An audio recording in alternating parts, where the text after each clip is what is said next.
Honourable members, at the suspension, we were debating a compendium of bills. I presume we are now ready with the Honourable Member of South and Central Eleuthera on the floor. Thank you, Madam Speaker. Good to be back. Good to be back.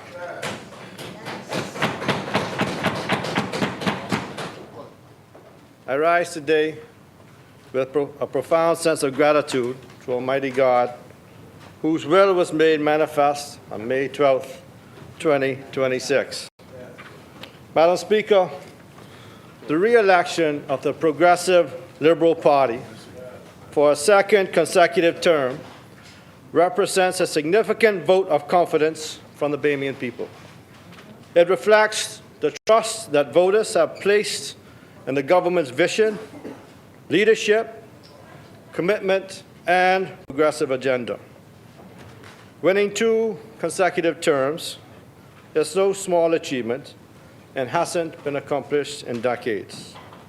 This reflects major public support and the ability to deliver on promises made while navigating economic and social challenges.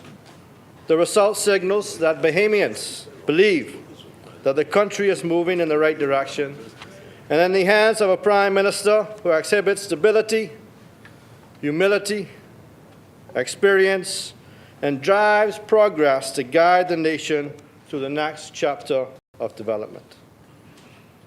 Madam Speaker, I extend a heartfelt thanks to our Prime Minister, the member for Cat Island, Rumpke, and San Salvador, a leader who has guided, and I want to say not just my political journey, but from the contributions over the past few days, I think I am safe to say that he has poured into many of us, believed in our abilities, and placed his continued confidence that we, as a team, are the right fit to build on progress.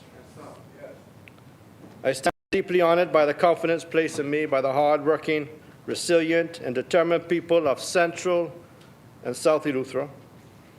I want to thank the hardworking team members of Team Sweden who toiled days and nights, knocked on doors, organized events, and most importantly, connected and never lost our connection with our people. In a seat, Madam Speaker, that was once determined by less than 100 votes, and not 1, not 2, but 3 election cycles, Madam Speaker, the people of Central and South showed up and they showed out, winning 2 straight. Madam Speaker, with a margin that is never seen in that seat before. Not just the last time, but this time we increased the margin. So there's no doubt in my mind that Central and South is PLP country. All the way. And, you know, they got a saying down there, it's sweeter with Sweden. And I agree with them. Madam Speaker, I also want to acknowledge the woman who continues to stand firmly by my side, Delia, who understands the nights and days I spend in the capital to ensure that the people, not just of Central and South, but throughout our country, are delivered with the best infrastructural improvements that they deserve. And to my son, David, and if anybody who knows me knows that he's my pride and joy, who now celebrates his graduation from primary school. You know, that's a big deal nowadays. And prepares to enter middle school. And you know, he's a daily reminder of why we do this work. Through every challenge that he faces, every triumph that we face together, he continues to remain my greatest source of strength. Madam Speaker, I am deeply honored that our Prime Minister has once again entrusted me with the responsibility of leading the Ministry of Works and Family Affairs. I'm glad that I look very much like the former minister who was sat there a few weeks ago. But after serving my first term in office and as Minister of Works for the past 2 years, I've come to one unavoidable conclusion. In a ministry as critical to the future of this nation as the Ministry of Works, transformational change cannot be completed in one single term. Roads are not built overnight. Airports are not modernized overnight. Seawalls and docks and bridges and water systems, government complexes and critical infrastructure do not appear with the wave of a wand. Real progress requires real vision. It requires consistency, and sometimes it requires time. And that is why return to this office is both humbling but energizing, because we are not returning to simply continue projects. We are returning to finish what we started, accelerate what is underway, and push beyond what many believed was impossible. Because the people of the Family Islands deserve more than promises. They deserve results. They deserve modern infrastructure. They deserve reliable roads, resilient communities, and economic opportunities that are not confined to New Providence alone. They deserve to see the success of the Bahamas reflected not only in our capital, but on every island, every settlement, every rock, and every key. For far too long, development has moved in cycles, 5 years of progress followed by years of stagnation, and we continue to break this cycle. I've continuously said in this House and almost every venue that I speak to that the member and the Prime Minister, the member for Kid Island, Rumkey, and San Salvador, is a Kid Island, is a Family Island Member of Parliament. The Deputy Prime Minister is a Family Island Member of Parliament. And the Minister of Works is a Family Island Member of Parliament. We understand that the work before us is bigger than politics. It's about nation building. It is about ensuring that a child growing up in Rock Sound, in Murphytown, in Bullocks Harbor, Stanley Key, has the same opportunity to thrive as a child growing up anywhere else in this country. And so, Madam Speaker, I return to this ministry with a renewed purpose, a renewed energy, renewed determination. The foundation has been laid, the progress has begun. Now the time has come to continue to build, move faster, and deliver more. Because the people deserve nothing less. And because the future of the Bahamas must reach every island, every community, every rock, and every key. Madam Speaker, our focus this fiscal year has been sharpened. It's a strategic tightening of our focus on infrastructural works across the nation and allows for the Ministry of Works team to dedicate 100% of its energy on heavy infrastructure. I would like to publicly welcome to the ministry Honorable Bradley Fox, the member for Central and South Abaco, as Parliamentary Secretary. And anybody who knows him knows he has an energetic personality, a go-get attitude, and I can tell the people, and not just Central and South Abaco, but the whole island of Abaco, that he has been aggressively advocating on your behalf from the minute he walked through the door.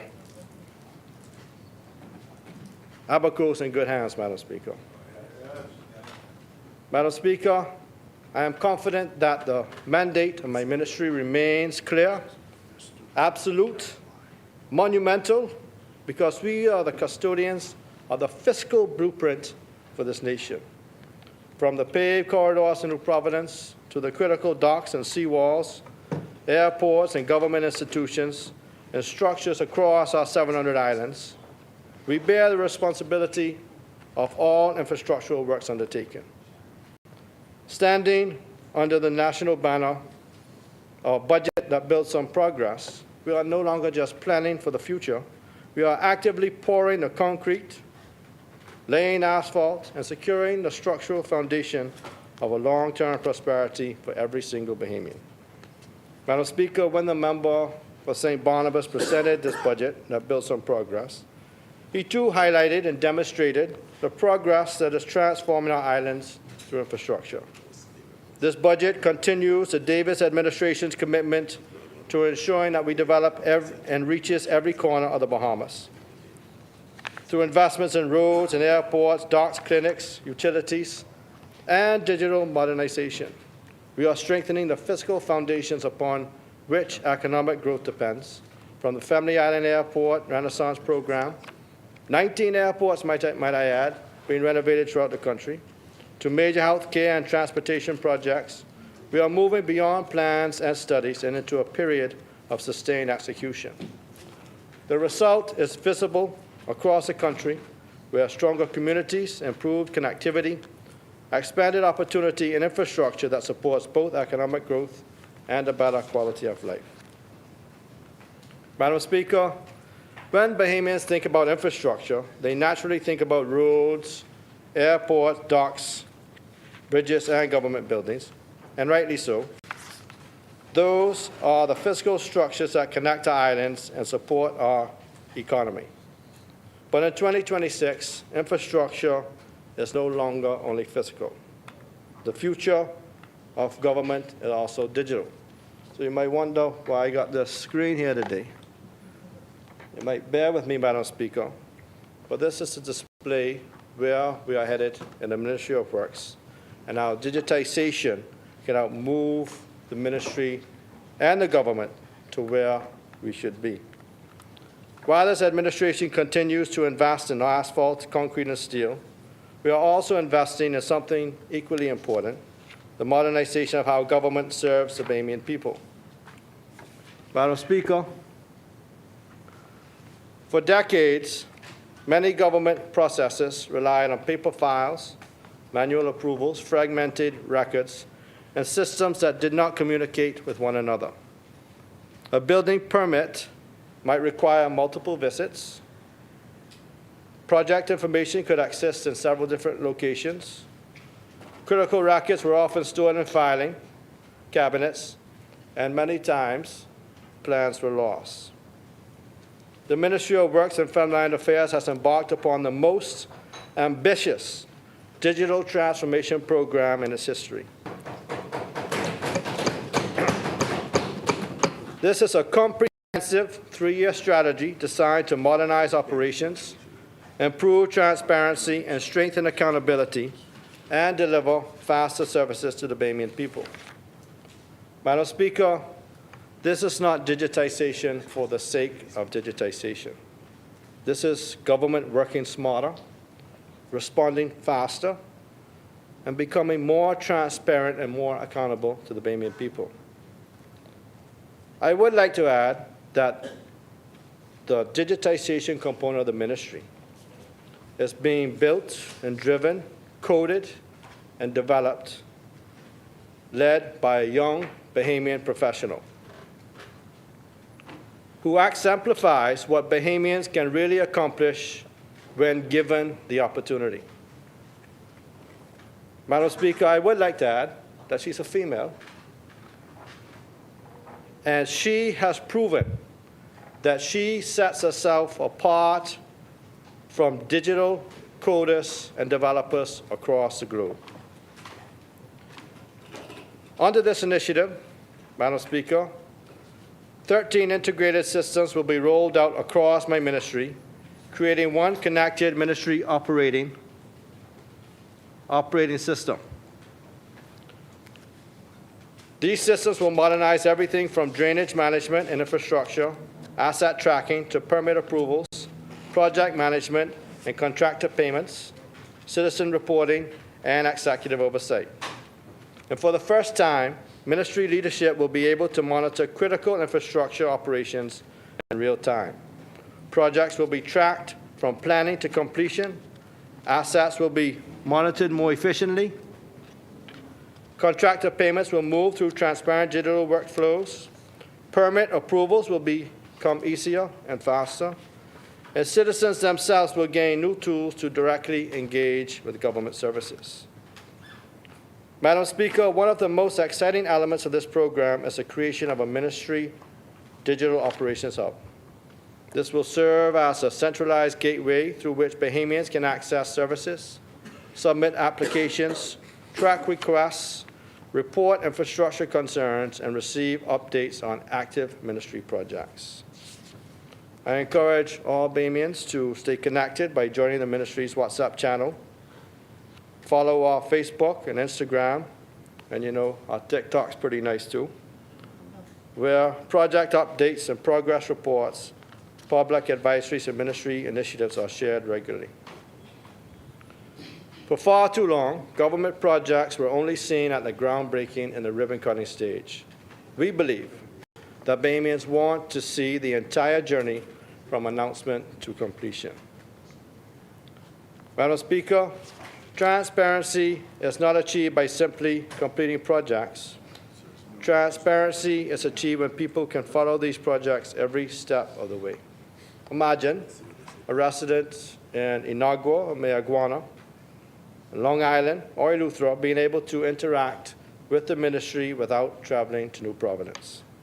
Imagine reporting a pothole in Andros, a drainage issue in Grand Bahama, or damaged infrastructure directly through a digital portal and tracking the status of the report in real time. You see, what's important about this, Madam Speaker, is that it doesn't just hold the persons reporting accountable, but also people in the Ministry of Works accountable. So you will be able to see that if you make a report, you know, Freetown said the other day that he reported on a pothole issue, and I asked him if he did, but I had no way to say if he did or if he didn't.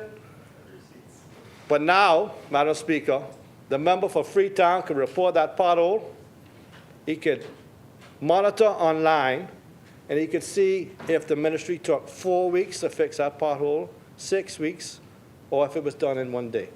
So with this site, you are able to hold the persons working in the ministries accountable, and then we can also say to the public, look, did you report it?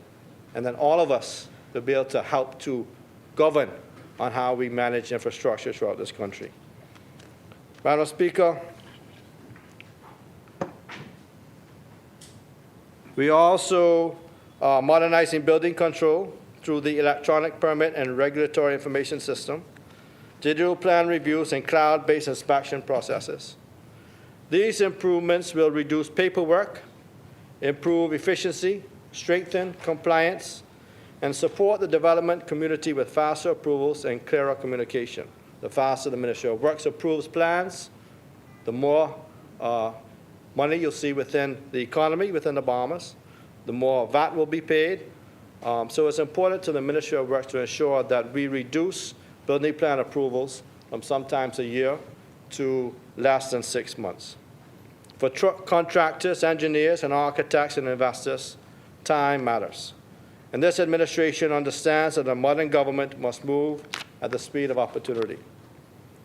Madam Speaker, perhaps most importantly, the digital transformation supports a broader vision.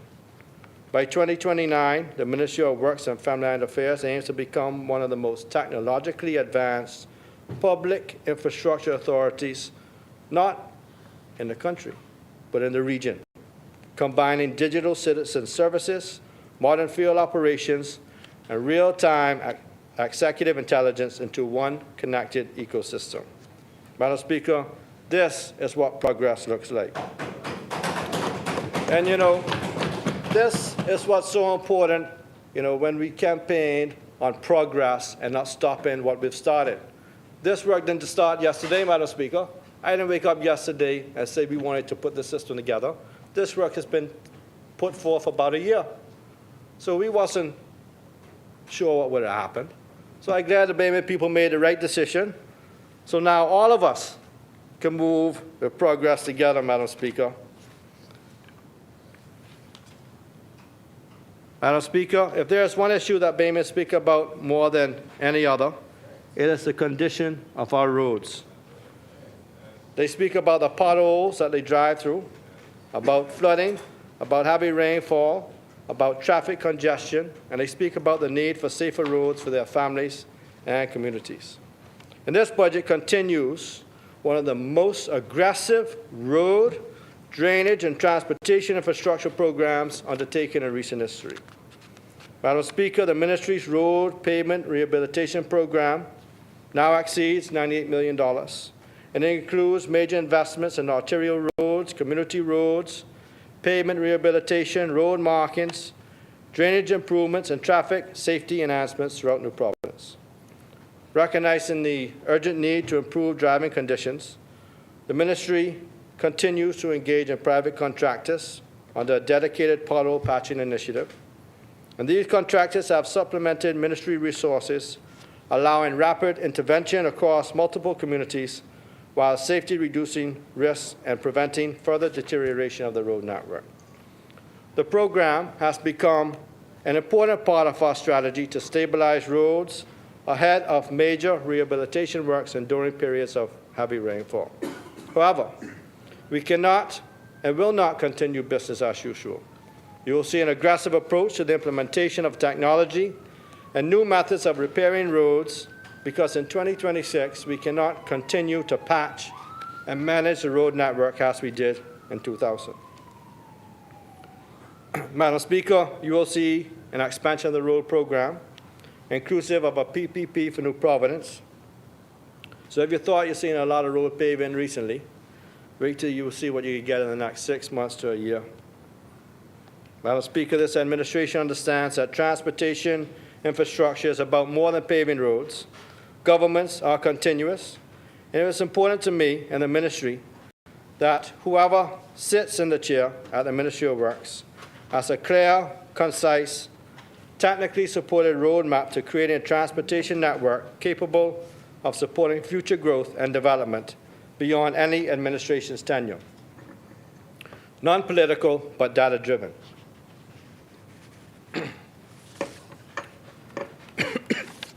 That is why the ministry has completed a comprehensive 20-year transportation development strategy for New Providence, identifying 12 major highway improvement schemes and establishing short, medium, and long-term solutions to improve mobility, connectivity, and traffic flow throughout the island.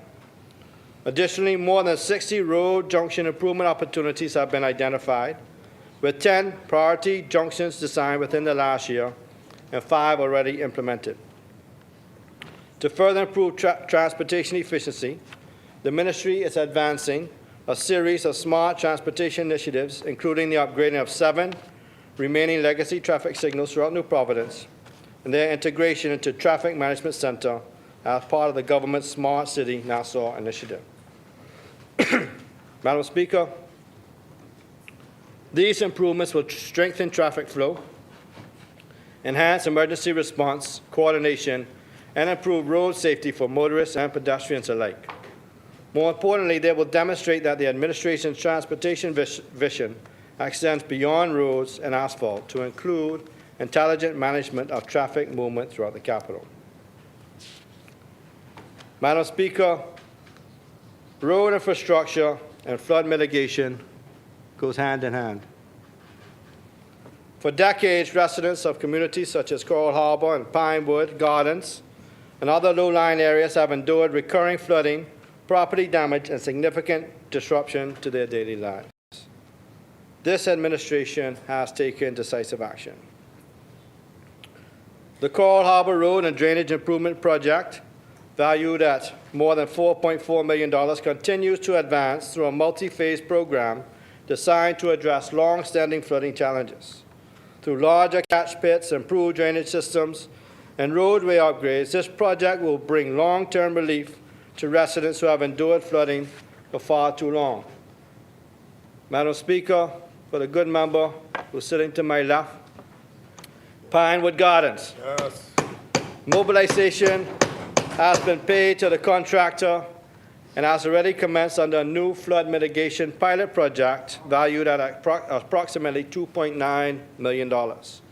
You know, for decades, people used to talk about Pinewood every election. Nothing coming, nothing happening, plans out there.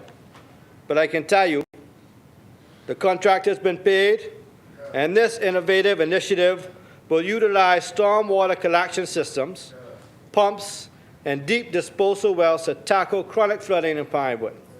In areas of Sapadilla Boulevard, Pigeon Plum Road, I must hear that street name must be about 50 times in the past year. the member for Pinewood, advocating on their behalf. Pigeon Plum, not Sugar Plum, Pigeon Plum, and Joan Heights. More importantly, the project will establish a model that can be replicated in other flood-prone communities throughout New Providence. Madam Speaker, if you see here, this is something that was developed under our digitization program, and it's called FlowSense. So the ministry has identified and mapped 289 hotspots throughout New Providence in regards to flooding, allowing engineers to prioritize interventions based on evidence and real-world data rather than assumptions.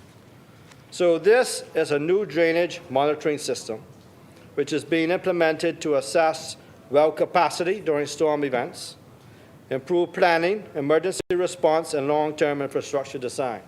So if the well in Pinewood is full, it will notify the Ministry of Works that this well at this location on this road is full and needs to be cleaned, or water is collected in that area. These are not temporary fixes, Madam Speaker. These are long-term solutions designed to build resilience and protect communities for generations to come. The government has also secured IDB funding in the amount of $80 million as a flood resilience loan to bolster resilience against recurrent flooding with the above identified zones. Madam Speaker, the progress that is taking place in New Providence is mirrored throughout the Family Islands. In Abaco, more than $17 million has been committed to road improvements in Sweetings Village. The contract has been mobilized in Sweetings Village, by the way, Central Pines, Cherokee Sound, and Maniwaki, bringing modern road infrastructure and improved water services to communities that have waited years for upgrades. I just checking. In South Andros, in South Andros, approximately 8 miles of roadway between Driggs Hill and Moss Bay are nearing completion. Oh, what a good government. While in the Barry Islands, $12.8 million investment transforming 17 miles of roadway in Great Harbor Key is finished. This is a good government. In South Bemini, you know, and I heard the member for Long Island say we ain't finished one project in the last 5 years. In South Bimini, residents are already benefiting from the rehabilitation of 3.5 miles of road, valued at $2.81 million. Good government, a good government. Madam Speaker, in Eleuthera, just road. No, Andrew's coming back. Work continues under the transformative $163 million public-private partnership, one of the largest infrastructure investments ever undertaken on Eleuthera. Approximately 163 miles of roadway and potable water infrastructure are being upgraded, bringing lasting improvements to residents throughout North, Central, and South Eleuthera. North Eleuthera, the government has not dismissed your cries for better roads. A capital injection of $11.9 million is allocated and contract is signed for the road improvement program for the Bluff, Upper Bogue, and Lower Bogue. The Exuma Road Improvement Project, valued at $62 million, is now approximately 95% complete. And Phase 2 has been signed, so the residents will see who are benefiting now.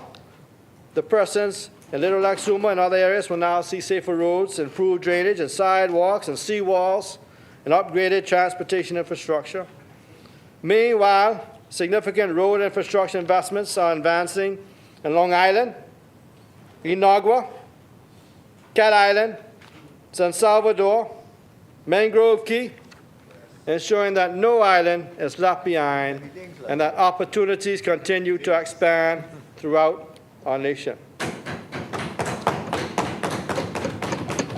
Madam Speaker, perhaps most importantly, this administration is planning not only today, but for the future.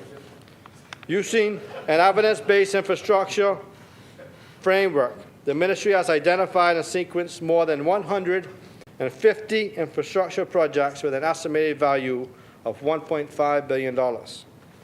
This is to ensure that future investments are strategic, transparent, and aligned with national development priorities. This is what responsible governance looks like.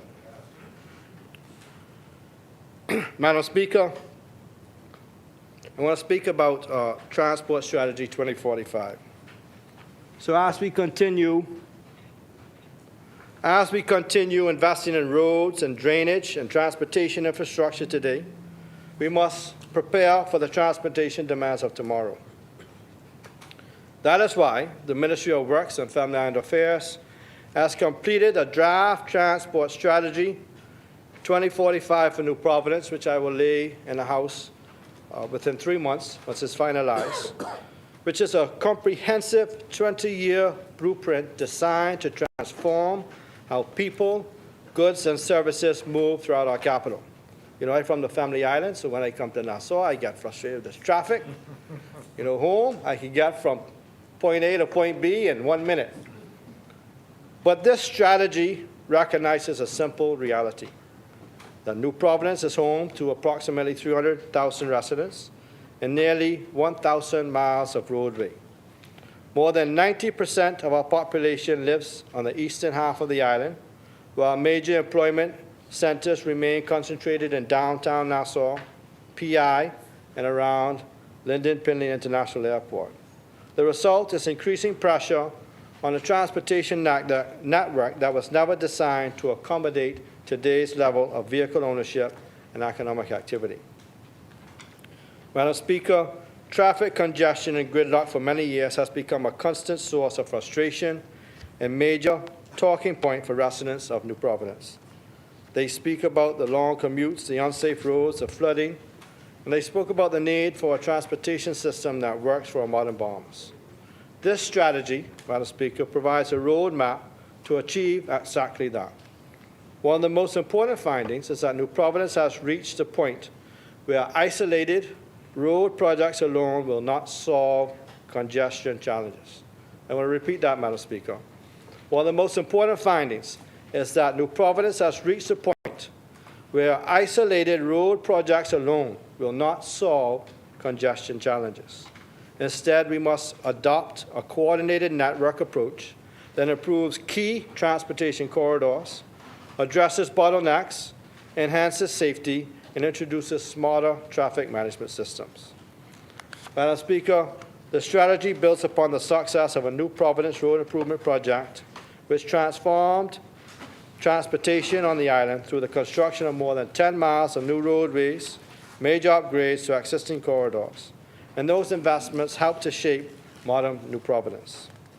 The strategy, therefore, Madam Speaker, identifies 12 priority transportation corridors for improvement, including the Gladstone Road Corridor, Sir Milo Butler Highway Corridor, East Street, Mackey Street, Carmichael Road, and the North Coast Corridors, which serve much of the island's economic activity.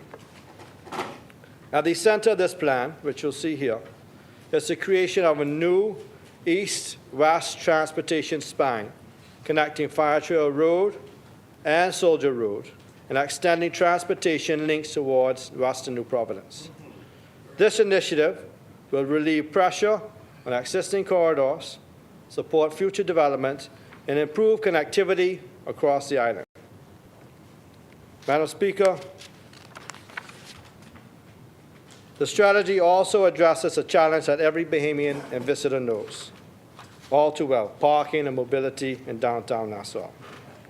The study found that an extensive curbside parking, reducing roadway capacity, contributes to congestion and creates unsafe conditions for pedestrians. Madam Speaker, what makes this strategy different is that it is not simply a vision document, but it is an action plan.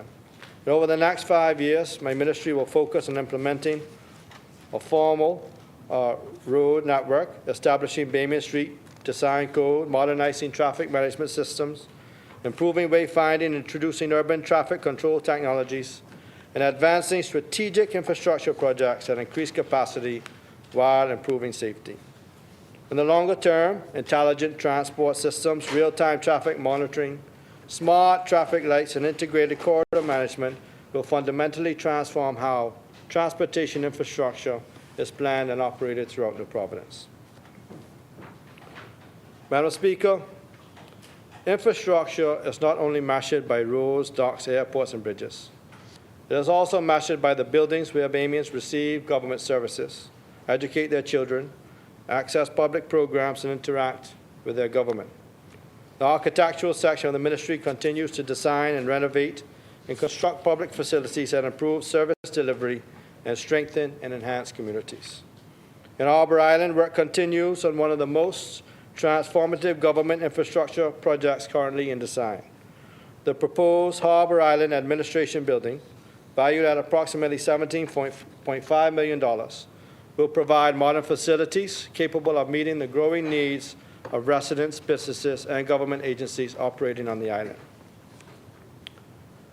Complementing the investment is a proposed restoration and redevelopment of the historic Harbour Island Administration residence, a further $10 million investment that will preserve an important piece of Bahamian heritage while providing modern accommodations and support facilities. These projects represent a combined investment of approximately $27.5 million in Harbour Island's future. Madam Speaker, in Governor's Harbour, progress continues on several critical government facilities. Design and development work has advanced on the administration complex there. Additionally, significant upgrades are planned for Ministry of Works facilities in North Eleuthera, ensuring that the public offices have the resources and work environments necessary to serve residents effectively.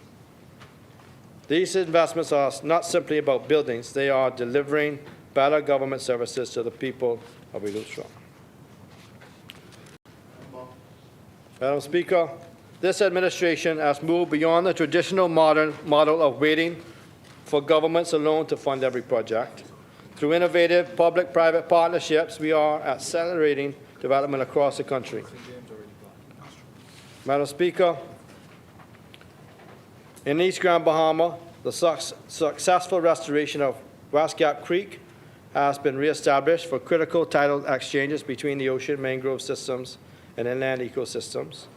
This project is to improve water quality, restore important marine habitat, strengthen fisheries, and enhance the resilience of surrounding communities.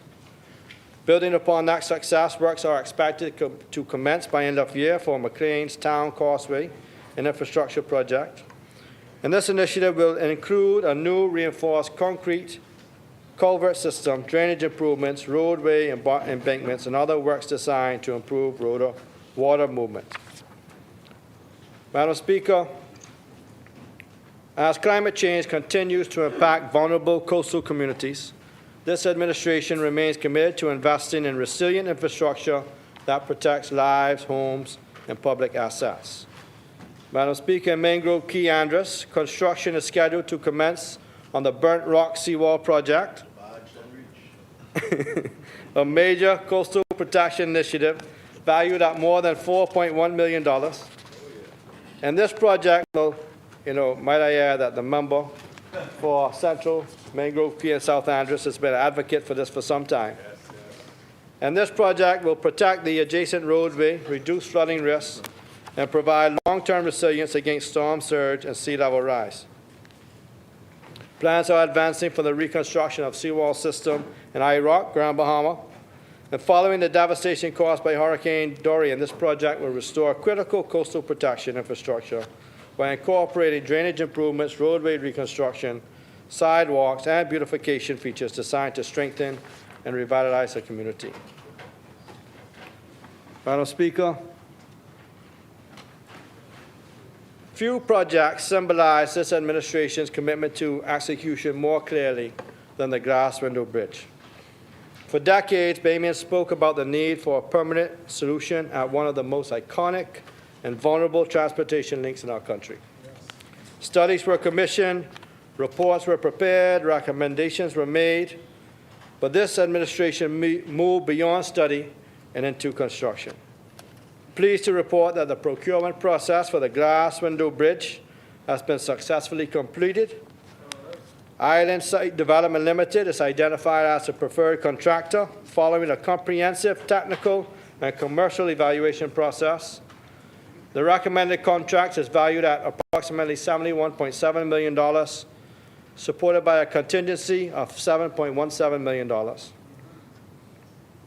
I would also like to reiterate that this is not just a bridge, Madam Speaker. This encompasses a new dock in Hatchet Bay, a temporary bridge, and a full touristic element at the Glass Window Bridge. Madam Speaker, this project is now advancing toward financial close, which is anticipated within the next 2 to 3 months. In the meantime, advanced works are already being mobilized, contractors signed, and geotechnical investigations at the proposed pier locations to maintain project momentum and accelerate delivery. Once completed, the bridge will stand higher, stronger, and safer than the existing crossing, reducing water-related disruptions and improving connectivity between North and South Eleuthera. Madam Speaker, the Bridge Authority, which is also a part of the Ministry of Works and Family and Affairs, is working to complete structural assessments on critical bridge infrastructure throughout the Bahamas, including priority bridges in Eleuthera, Andros, Exuma, and New Providence. I got that radio. These are, Madam Speaker, Madam Speaker, these from Glass Window Bridge to Ferry Bridge, from Fresh Creek to Stafford Creek. I can list all of them, Madam Speaker. No, I can list them. Fresh Creek, Madam Speaker, Stafford Creek, Barratary, Deep Creek, Glass Window Bridge, Treasure Key, Madam Speaker. 7 bridges included in this bridge reconstruction to keep our islands moving forward. I might need that. Lundy might ask. I'm sorry, member for Central, Mangrove Key. Because when we build bridges, Madam Speaker, we do more than connect land. We connect people, we connect opportunity, but more importantly, we connect the future of the Bahamas. And through this budget, we continue building through those connections for generations to come. Madam Speaker, for a nation such as ours, maritime infrastructure is not a luxury, it is a necessity. This budget continues the Davis administration's commitment to ensuring that Family Island communities have safe, resilient, and modern maritime infrastructure capable of supporting future generations. In Moores Island, Abaco, construction continues on the rehabilitation of the dock. Madam Speaker, is 65% complete and will provide safe access for the residents, fishermen, and commercial operators alike. Madam Speaker, in Green Turtle Key, works are now underway in the refurbishment of the government dock through a contract valued at $3.39 million. And this project will significantly improve cargo handling capacity, strengthen marine safety, and support economic activity throughout the Key. In Black Point, Exuma, construction is progressing on a $6.04 million dock redevelopment project being undertaken by Bahamas Marine Construction Company Limited. Madam Speaker, time getting away from me, Madam Speaker. Go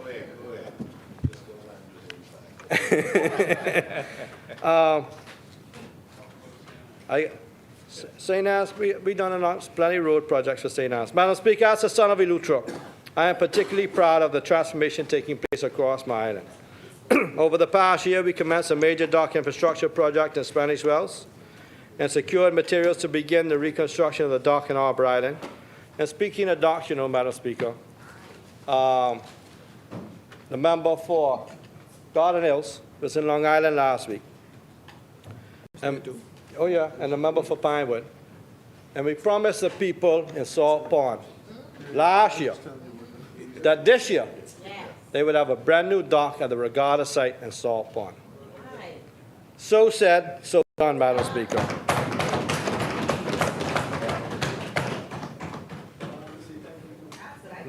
He's asleep. Madam Speaker, it was collaborative? No. Yes, sir. Yeah. But Madam Speaker, we continue to do work throughout the country. And these projects represent our commitment to ensuring that Family Island communities receive the level of infrastructure attention and investment as any part of the Bahamas. You're welcome. The breakaway dock in JC, Tarpon Bay, Madam Speaker, North Andros, Nicholstown, Red Bay, Low Sound, Conch Sound, Mastic Point. Just docks. Just docks. Madam Speaker, these docks create critical economic and social lifelines for residents, fishermen, and small businesses throughout North Andros. Landry Point. Landry Point. Madam Speaker, during this fiscal year, you'll see docks commence in Bullocks Harbor, Palmetto Point, Gregory Town, Arbor Island, Sweetings Key, Cockburn Town, Reggie Island, and throughout Abaco, Crooked Island too. Crooked Island. I got you. Next budget. These investments represent tens of millions of dollars in new infrastructure works that will improve connectivity, support economic growth, and strengthen climate resilience throughout our islands. Madam Speaker, we completed projects, we're building projects, and we're launching new projects.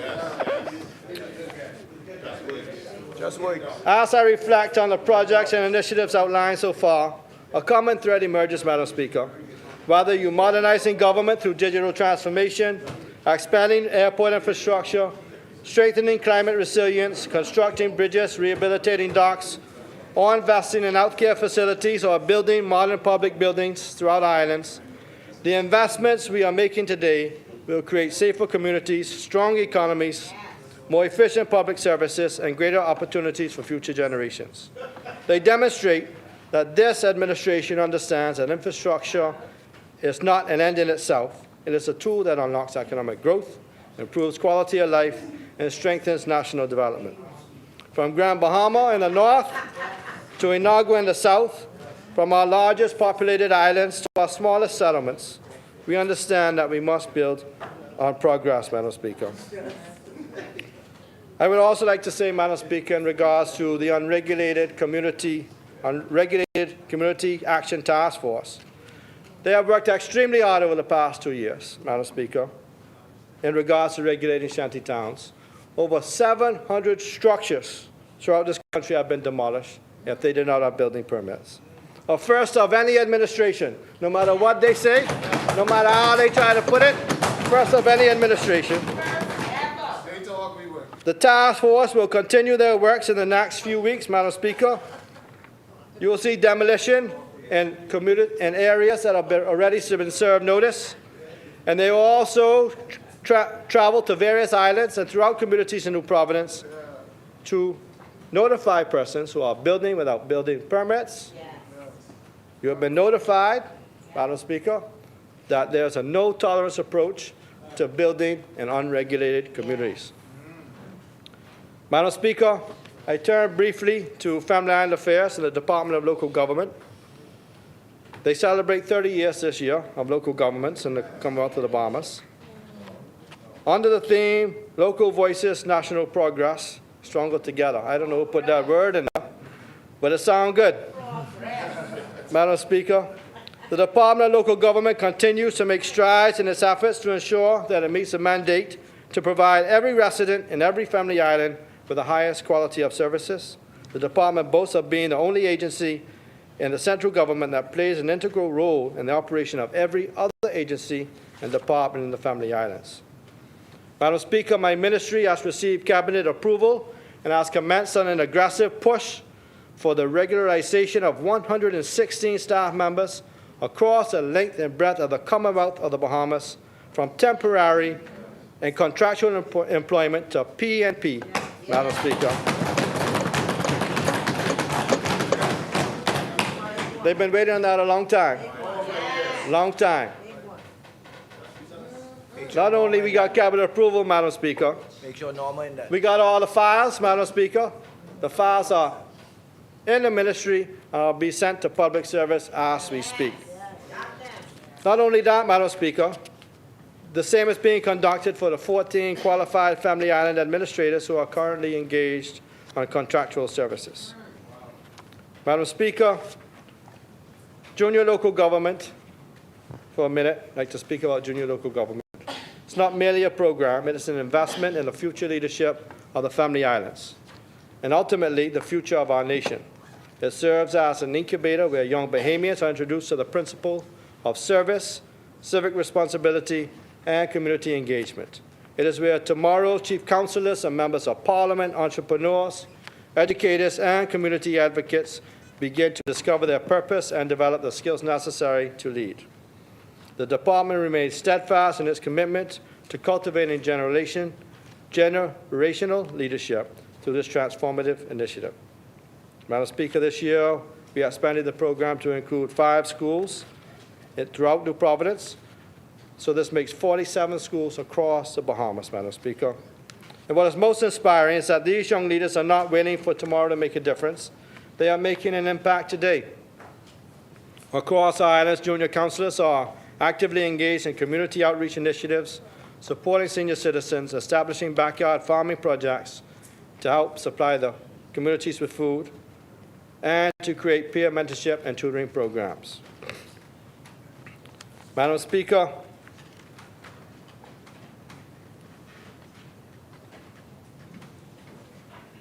for the fiscal year 26-27, every single council in the Commonwealth of the Bahamas, all 33 districts on every single island will receive an increase in their budget allocation.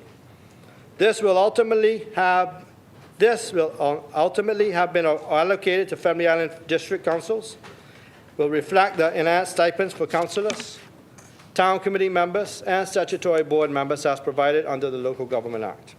Madam Speaker, in less than 5 years, this PLP administration has increased the budget allocation not once, but twice for local government throughout the country. And the last time a council budget received any allocation change, not allocation increase, allocation change, was when I sat in local government. And that's been a long time, Madam Speaker. Lieutenant was in government at the time, and they cut the budget for every single local government council throughout the Commonwealth of the Bahamas. So this is... Madam Speaker, so not just once, but twice. We understand the dynamics of Family Islands. We understand that the roles that local government plays in ensuring that they help to mold the communities and ensure that the people on the councils play a role in doing that, Madam Speaker. So as we continue, Madam Speaker, to modernize the delivery of government services, the ministry remains committed to leveraging technology to make government more accessible, responsive, and efficient for all Bahamians. A key component of this effort is the establishment of the help desk across our local government districts. And these will now integrate with our digitization of the Ministry of Works to ensure that the help desk is able to play a role to be information hubs, assisting residents and visitors alike in navigating government services, accessing applications, understanding procedures, obtaining timely and accurate information. And by bringing information closer to the people and embracing more technology-driven solutions, Madam Speaker, we reduce barriers, improve customer service, and ensure that individuals can access the support they need without unnecessary delays. Madam Speaker, this connects Family Islands, modernizes Family Islands, and creates a citizen-focused public service throughout our communities. Madam Speaker, as I conclude my contribution, I'm reminded that budgets are ultimately about choices. And might I add, I am glad that the Bahamian people made the right choice, Madam Speaker. Yes. Choices about the future we want to build for our people, about what we want to prioritize, and choices about where we invest. Since 2021, this administration has made a deliberate choice to invest in the Bahamian people. We ushered in a new day. We challenged the status quo. We expanded opportunities island by island. And today, we continue to build on progress. The story of this budget is not written in speeches. And if you know me, and Bishop Williams said the other day, less talk is more action. Madam Speaker, I encourage every Bahamian to look beyond the rhetoric and look at the results. You know, I heard a lot of rhetoric in here today, Madam Speaker. If you listen at their debates, it's the same rhetoric, same red herring speeches, red herring type speeches, Madam Speaker. I must commend the member for Freetown and Mike Aldo. They didn't get caught up in what's going on over there. They didn't get caught up in that. You know, Madam Speaker, I would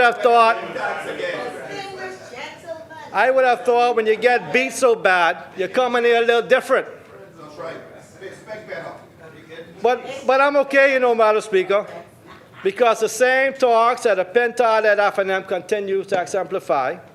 You know what they say, Madam Speaker? You can't do the same thing over and over, expecting different results. So in 2031, Madam Speaker, you say you always campaign towards the next election. In 2031, Madam Speaker, the results will be the same. Mike Allen and Freetown, three straight, Madam Speaker.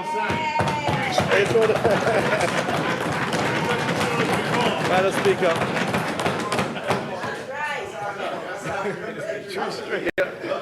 Madam Speaker, progress you can see in the roads being paved, airports being transformed, docks being rebuilt, bridges moving forward from conception to construction, progress in the clinics, schools, government buildings, public facilities, progress and opportunities being created for Bahamian contractors, engineers, tradesmen, entrepreneurs, and workers, from Abaco to Inagua, from Bimini to Marijuana, from Andros to Eleuthera.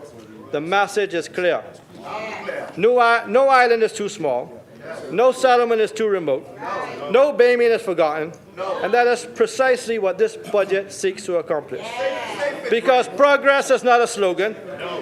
Progress is an airport that connects an island to opportunity, a bridge that keeps communities connected. Progress is a clinic that provides care closer to home. Madam Speaker, look at the projects under construction.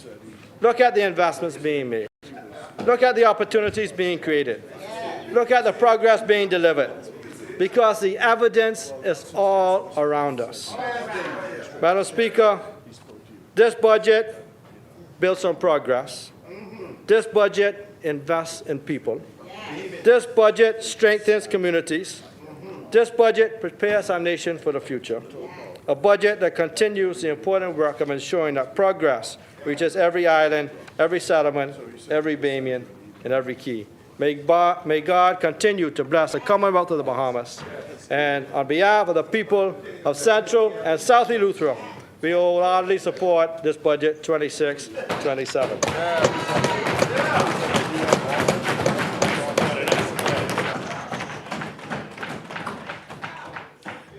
Thank you, Honourable Member Ismini.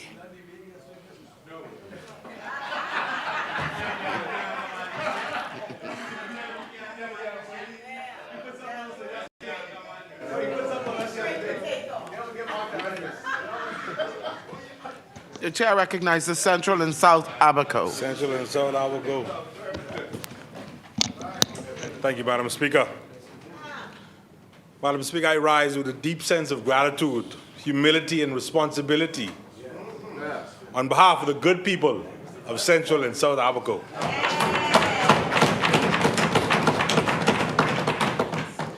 This debate is my first opportunity, Madam Speaker, to contribute to this budget, the budget of the Commonwealth of the Bahamas, as a member of Parliament, and I do so fully aware of the trust that has been placed in me by the people whom I'm privileged to represent.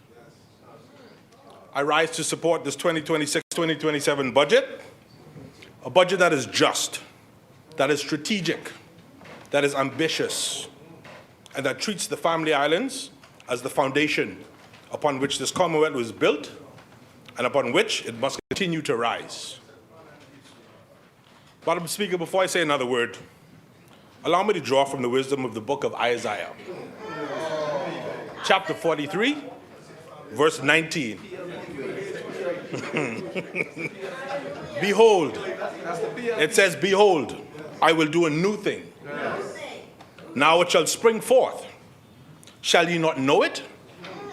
I will even make a way in the wilderness and rivers in the desert.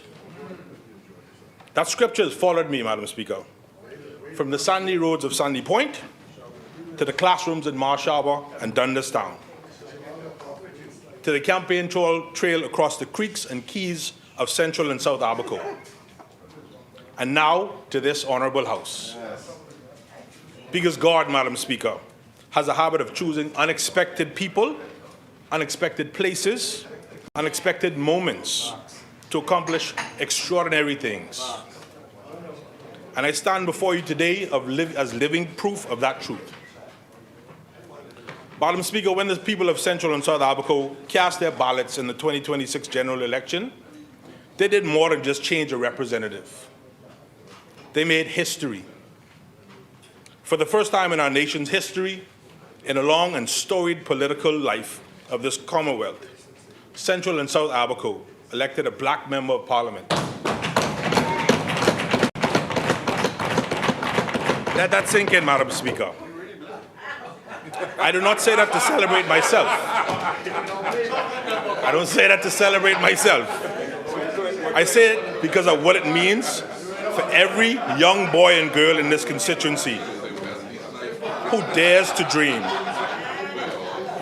Every young boy and girl in Central and South Abaco who looks at this Parliament and begins to understand that there's room here for them too.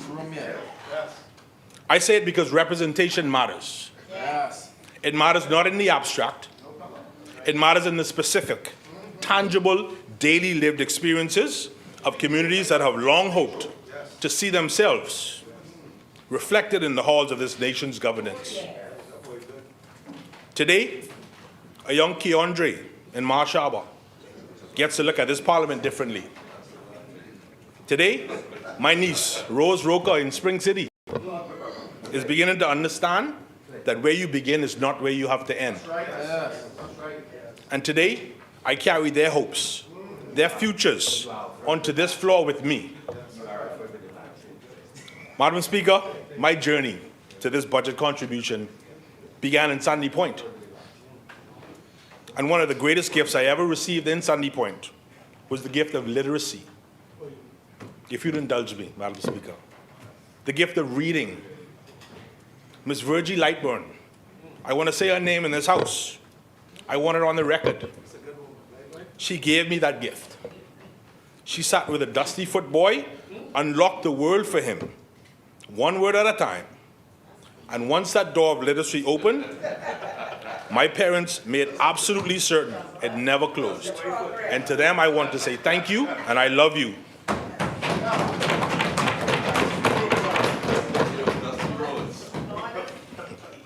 Madam Speaker, I am deeply grateful to my campaign team, my branch officers, my volunteers, and every resident of Central and South Abaco who placed their confidence in me.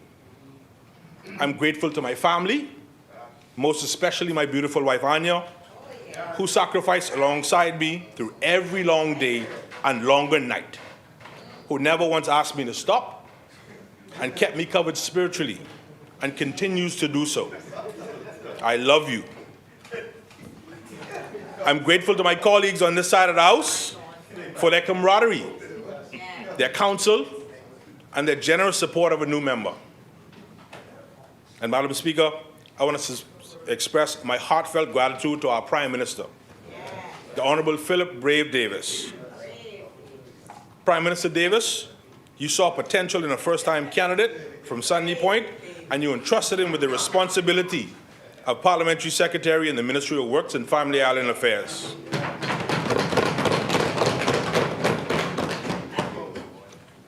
That confidence means more than I can adequately express. I want you to know, in this House, on the record before God and country, that your trust in me will not be misplaced. I will not let you down, and I will not let our people down. I'm equally grateful to the Honourable Clay Sweeting, Minister of Works and Family Island Affairs, a man of action, a man of vision, and a man who has made it clear from day one that the Family Islands are not a footnote in this ministry's work, but a central chapter. Minister Sweeting, Your guidance, your accessibility, and your genuine commitment to getting things done have already made a tangible difference. I look forward to continuing to serve alongside you. Madam Speaker, representing Central and South Abaco is both a privilege and a sacred responsibility for me. I want this House to appreciate the geographic reality of what it means to represent Central and South Abaco. This is not a compact constituency. It stretches across the mainland Abaco and extends to islands and keys that requires boats, ferries, and small aircrafts to reach.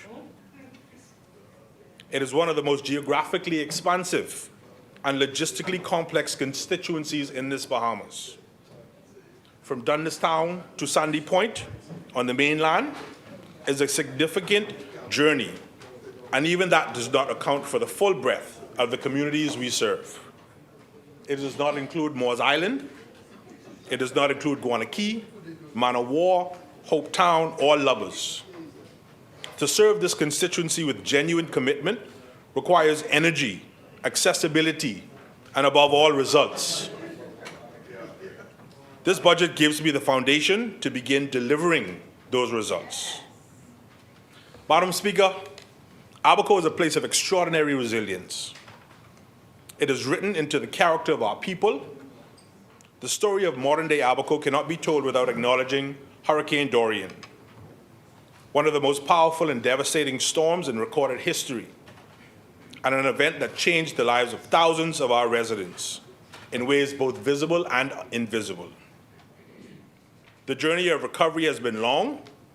It has required determination from our communities, sustained support from this government, and a spirit of cooperation that I believe reflects the very best of who we are as Bahamians. What is most visible in Abaco today is not the scars. It is the determination, the rebuilt homes, the restored businesses, the communities that refuse to be defined by their hardest moment. We rebuilt when the task seemed overwhelming. We persevered when the road was long. And we continue with every passing year to move forward with optimism, with purpose, and with faith in the future of our communities. That spirit, Madam Speaker, is precisely what this budget honors and reflects. Madam Speaker, if you'd indulge me, we've been to war and come out victorious. And in the days since taking office, I've often asked myself a simple question: who is this truly for? And every time I arrive at the same answer: the next generation. The next baby born in Abaco who deserves quality health care close to home. The next entrepreneur who deserves infrastructure that makes business viable. The next tradesman who deserves skills training that prepares him for a real and lasting career. The next teacher, nurse, engineer, boat captain, and business owner. And yes, the next Member of Parliament for Central and South Abaco. Madam Speaker, I want to see hundreds of Abaconians moving through BTVI programs, apprenticeships expanded, more electricians, more welders, more heavy equipment operators, more mechanics, more construction managers, trained right there in our communities. Because infrastructure investments should not simply improve communities. They should create careers. They should be engines of employment and skills development that leave lasting capacity in the places where the work is done. I want to see a new generation of Abaconian entrepreneurs, not just employees, but owners, not just participants in the economy, but architects of it. That is the Abaco I am working toward, and that vision begins, again, with this budget. Madam Speaker, before I speak to what this budget delivers for Central and South Abaco specifically, let me say a word about the conditions of our national finances, because context matters. In 2021, this government came to office and inherited a country whose books were out of balance. The work of restoring fiscal order was not easy, and it was not quick. But today, the results of that discipline are clear. We are spending less than we earn. The budget is in surplus. The national debt as a share of our economy is falling, not rising. More Bahamians are working today than at any point in recent memory. The cost of living has stabilized. These are not accidents. They are the product of 5 years of deliberate, disciplined governance by this administration. A government that is drowning in debt cannot build clinics. A government that cannot balance its books cannot repair roads. Fiscal discipline is not an abstraction. It is what makes the investment in Abaco possible. This government has earned the right to invest because it has spent 5 years doing the hard work of restoring the nation's financial health first. And now, the people of Central and South Abaco are seeing the dividend. Madam Speaker, an underpinning of all of it is tourism. More visitors are coming to the Bahamas today than at any point in our history, and the numbers are still growing. Nearly $1 in every 3 that moves through our national economy traces back to a visitor who has arrived by air or by sea. That is the industry that pays for our schools, our clinics, our roads, and our public services. And nowhere is that more true than in Abaco, where tourism is not a sector, it is the economy.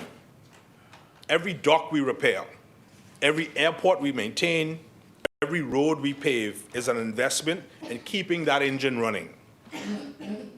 Madam Speaker, I want to pause here and speak to something that does not appear in the recurrent estimates, something that does not show up in the Ministry of Works allocation table, but something that is perhaps the most powerful argument for every dollar of public infrastructure this budget deploys in Abaco.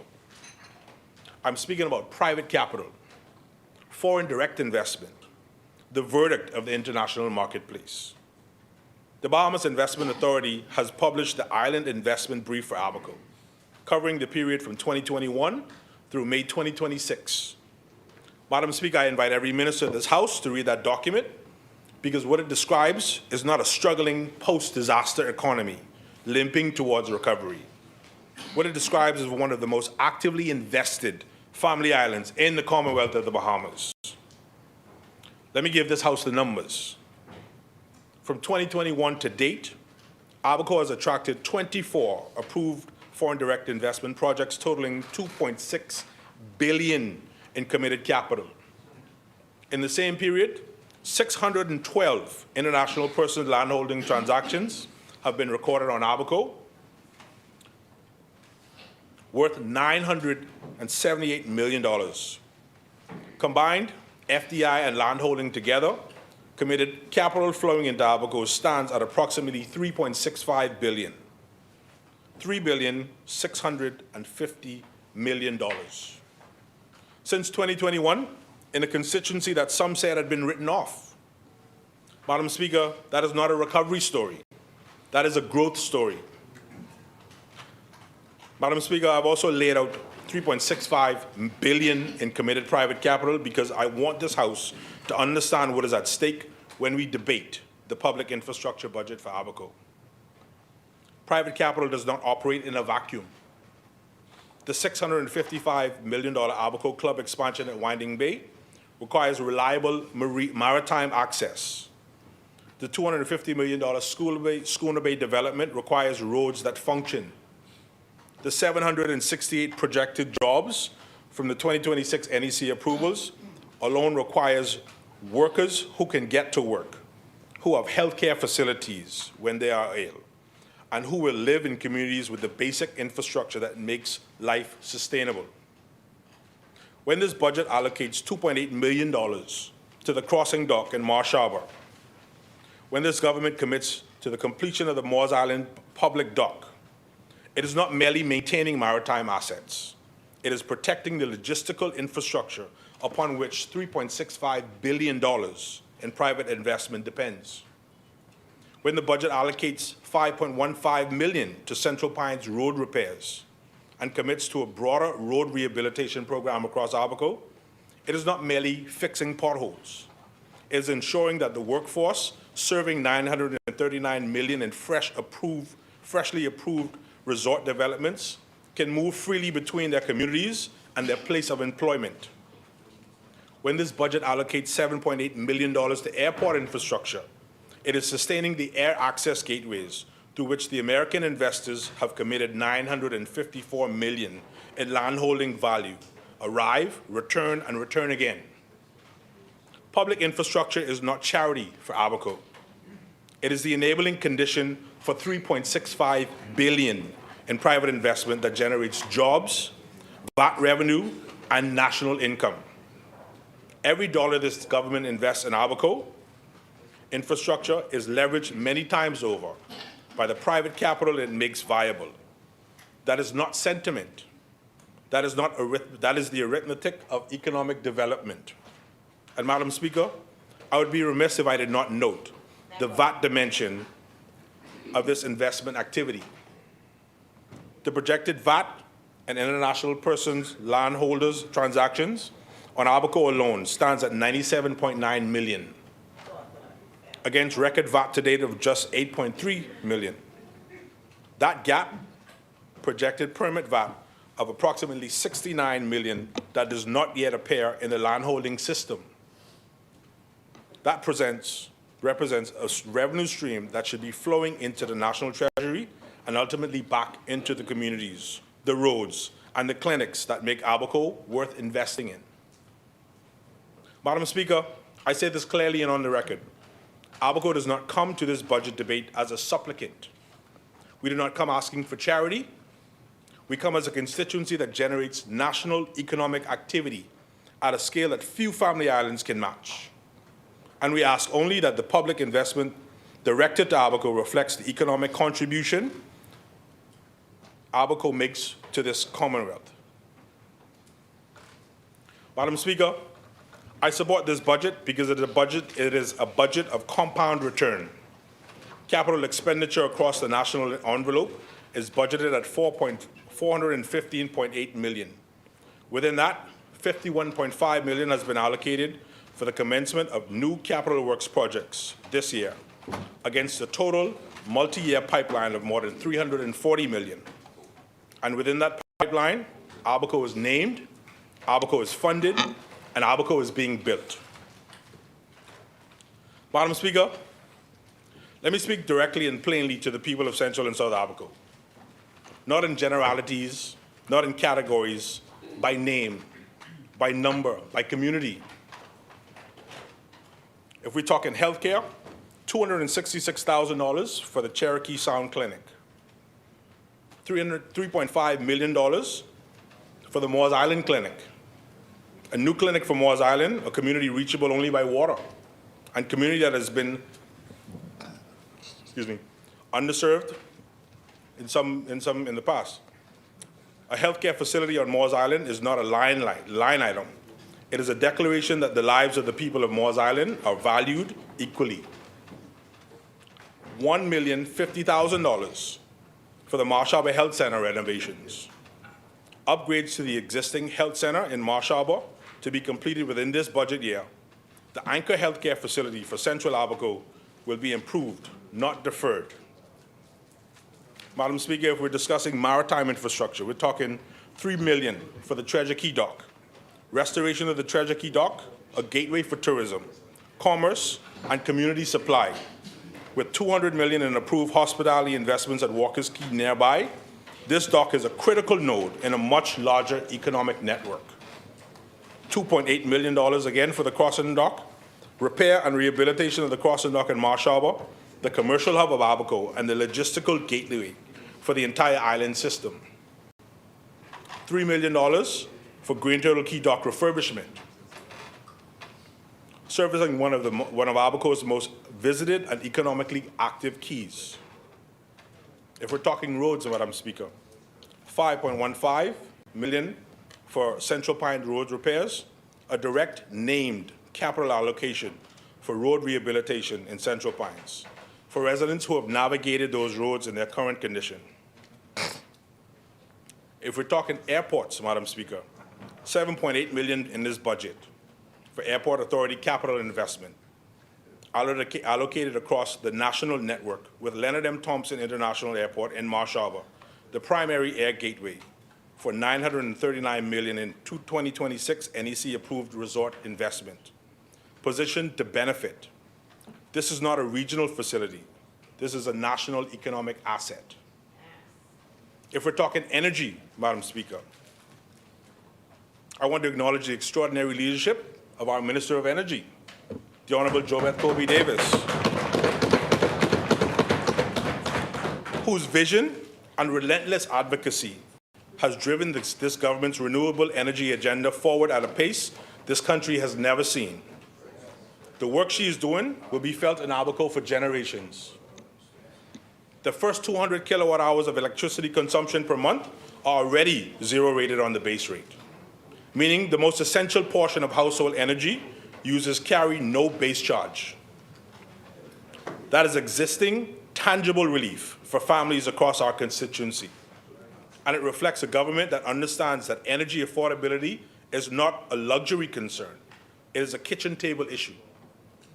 And beyond that, immediate relief. 36 megawatts of renewable energy capacity is being developed on Abaco.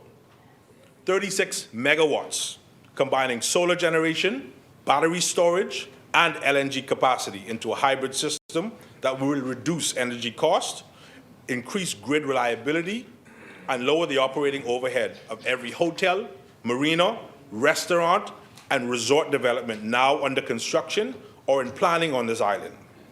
For an investment ecosystem of $3.65 billion, again, in committed capital, lower and more reliable energy is not a nicety. It is a competitive necessity, and Minister Colby Davis is delivering it. For Ministry of Works, Madam Speaker, the investments I have outlined are only deliverable if the Ministry of Works has the operational capacity to execute them. This budget addresses that directly with increased allocations for staffing in Abaco, materials and equipment, and supplies and office operations. These are the institutional inputs without which every capital project stalls on a spreadsheet and never reaches the ground. I will be watching these allocations, and I'll watch the capital line items themselves. Post office, Madam Speaker. Let me note an item that may appear modest, but carries real meaning. Increased allocations for post offices in both constituencies on Abaco. For residents of our Outer Keys and remote settlements, the post office is often their primary interface with government services. Investing in the interface is investing in accessibility, in dignity, and in the principle that geography should not determine the quality of government services a Bahamian receives. Let's take a look at the full Abaco investment picture, Madam Speaker. Let me place these figures in aggregate, Madam Speaker, so that the House understands the full scale of what this budget commits to Central and South Abaco. $266,000, Cherokee Clinic. $3.5 million, Moores Island Clinic. $1,050,000, Marsh Harbor Healthcare Center. $2.8 million, the Crossing Dock. $5.15 million, Central Pines Road repairs. Underway, we got 36 megawatts of renewable energy. Abaco is, of course, the priority island, right?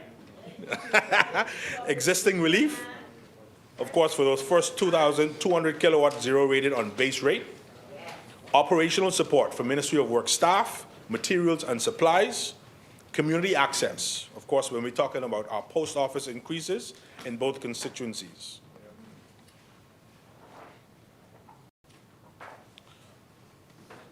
Madam Speaker, that is named project-specific public capital flowing directly into Central and South Abaco in this budget cycle. Deployed into an island that has attracted $3.65 billion in combined private investment since 2021, that has 768 projected jobs from projects approved in 2026 alone, and that is positioned, if we maintain the infrastructure, to be the single most economically dynamic family island in the Commonwealth of the Bahamas. Madam Speaker, Abaco has not been forgotten. Abaco has been funded, and Abaco is open for business.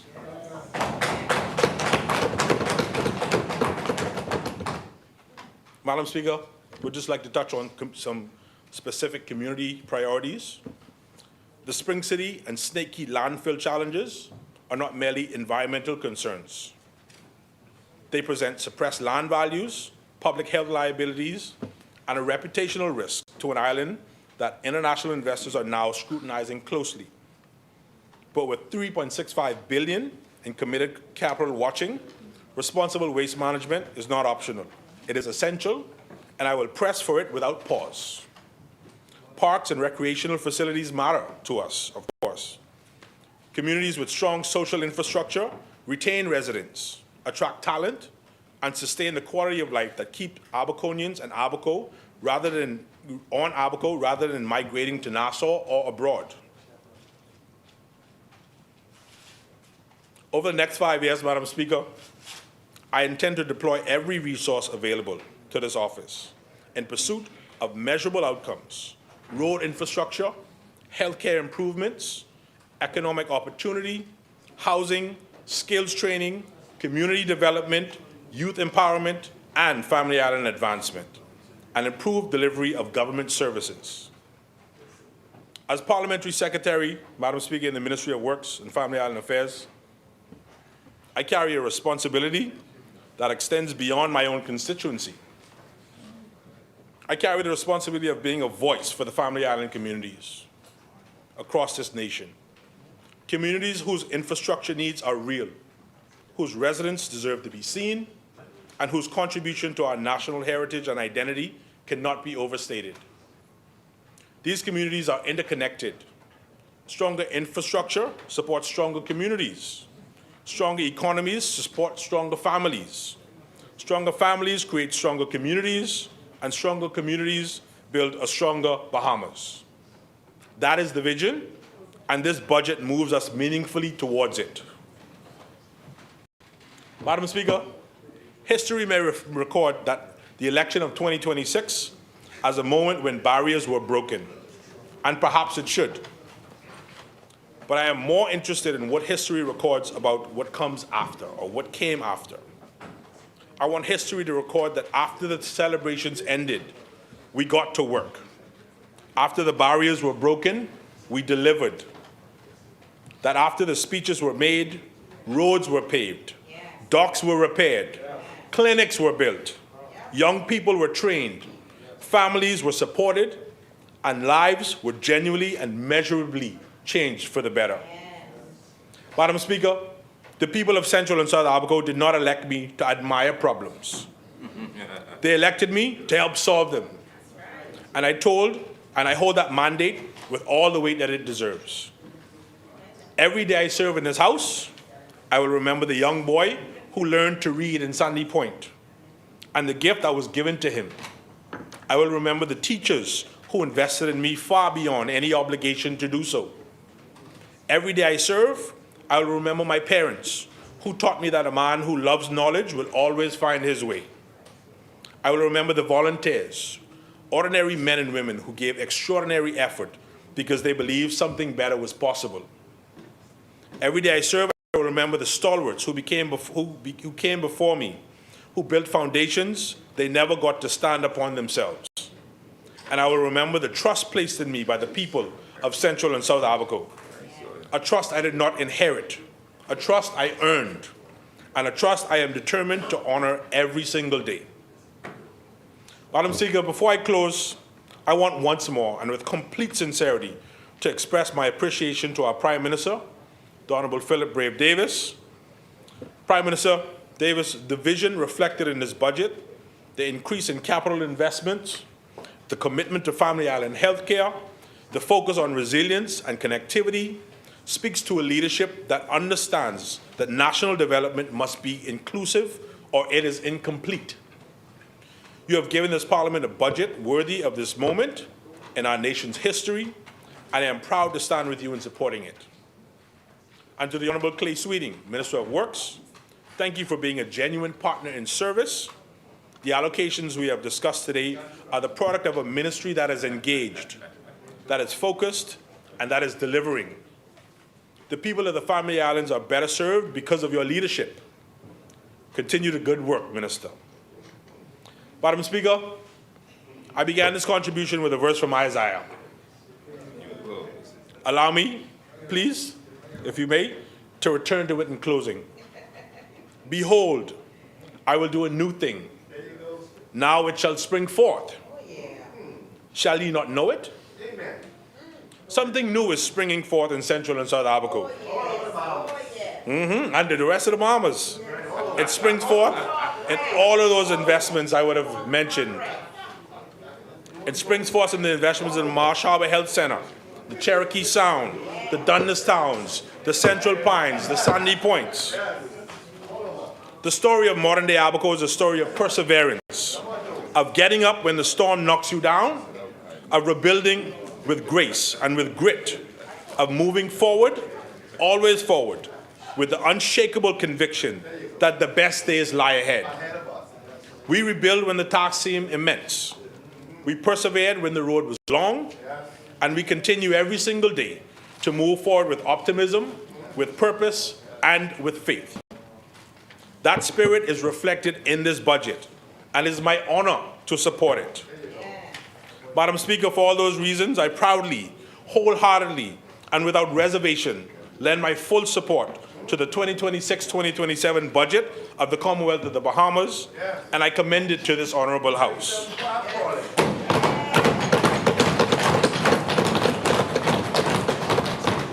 May God bless Central and South Abaco. May God bless the family islands of this Commonwealth. May God bless the Commonwealth of the Bahamas. And may God continue to guide and bless this honorable House. Thank you, Madam Speaker.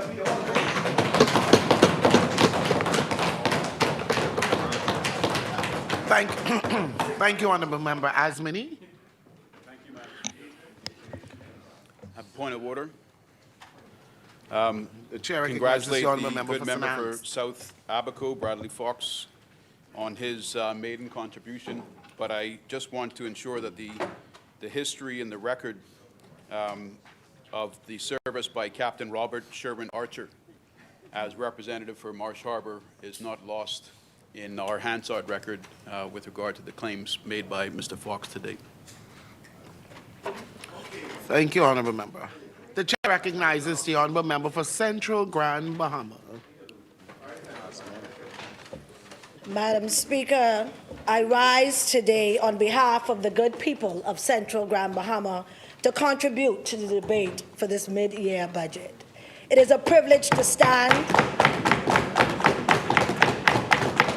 It is a privilege to stand in this honorable House and deliver my inaugural contribution.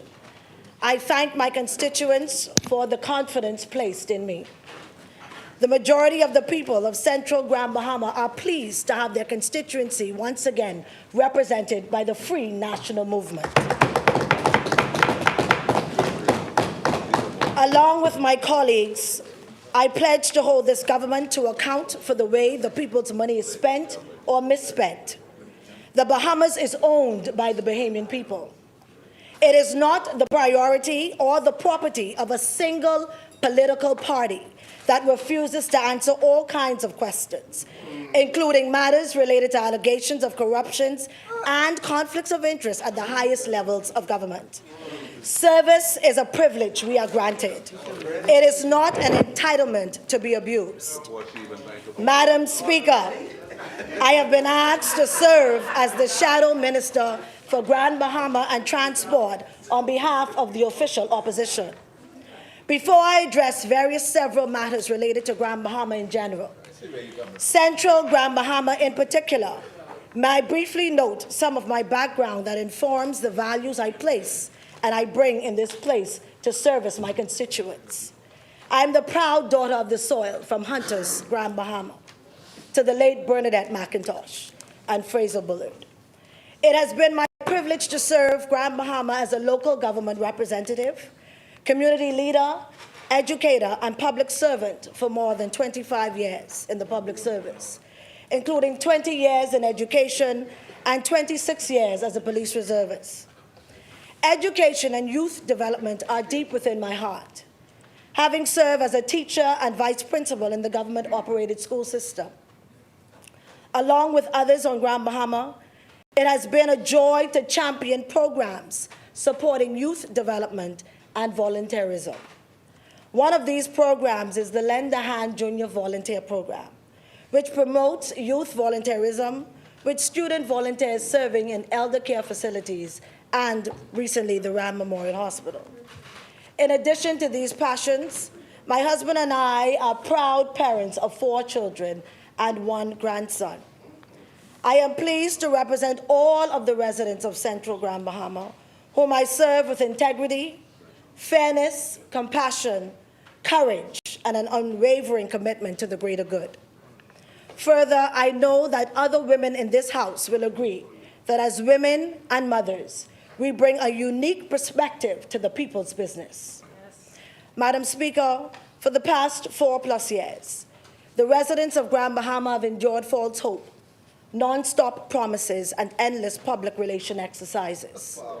Last term, public battles between the Davis administration and the Freeport regulators, the Grand Bahama Port Authority, made headlines, and more seriously, made Freeport a seemingly hostile environment for new and existing investment. Stakeholders insisted then and continue to insist that what Freeport needs for economic rebound and revitalization is collaboration between the government and the GBPA. Grand Bahama needs stability to boost our island's critical mass necessary to support new investments. Grand Bahama does not need fighting between government and Freeport regulators, and it does not need undisclosed agendas draped in the cloak of nationalism. Foreign direct investment projects for Freeport must be approved by central government. Accordingly, the viability of the island's economy will depend on government cutting the red tape, facilitating true ease of doing business, and ensuring that projects for Freeport are not subjected to unreasonable delays and in an approval timelines. The chair recognizes the honorable member for Pine Ridge. Oh, you don't want to start this, man. Order. The government of the Bahamas has been involved in $3.5 billion in investments on Grand Bahama Island. And I think that tells the story right there. We have made things happen on Grand Bahama Island. Thank you, Prime Minister Davis. Thank you, honorable member. The revival of Grand Bahama includes the revitalization of tourism and maritime investment in order to grow a diversified modern economy. The government should work with the Port Authority to attract real investment with transparent criteria and no secondary political approval processes that delay and frustrate developers. Madam Speaker, I'm trying very hard to be very good. Yes. And I'm asking the member for Carmichael to behave yourself, sir. Thank you kindly. Thank you kindly. There must be significantly more investments to help entrepreneurs and small businesses to develop tourism-related enterprises that can benefit from cruise and stopover visitors. I like her. There is work to be done to transform the shipyard into Central, I an... like you. Keep going. Thank you, Madam Speaker. There is work to be done to transform the shipyard into an industrial hub tied to rigorous requirements to hire, train, and promote Bahamians.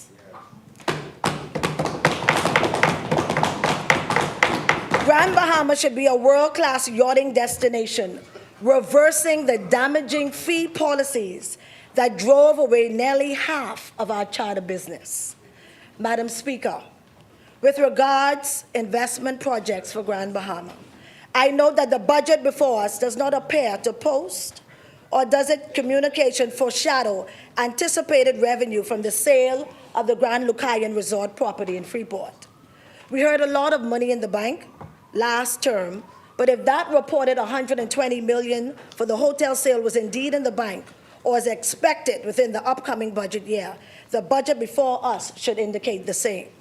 As of today, no agreements made in the Bahamian people's name for the sale and redevelopment of Grand Lucayan have been tabled in this honorable House. The country still does not know what the government has agreed to do on the Grand Lucayan, a matter still shrouded in confusion and secrecy.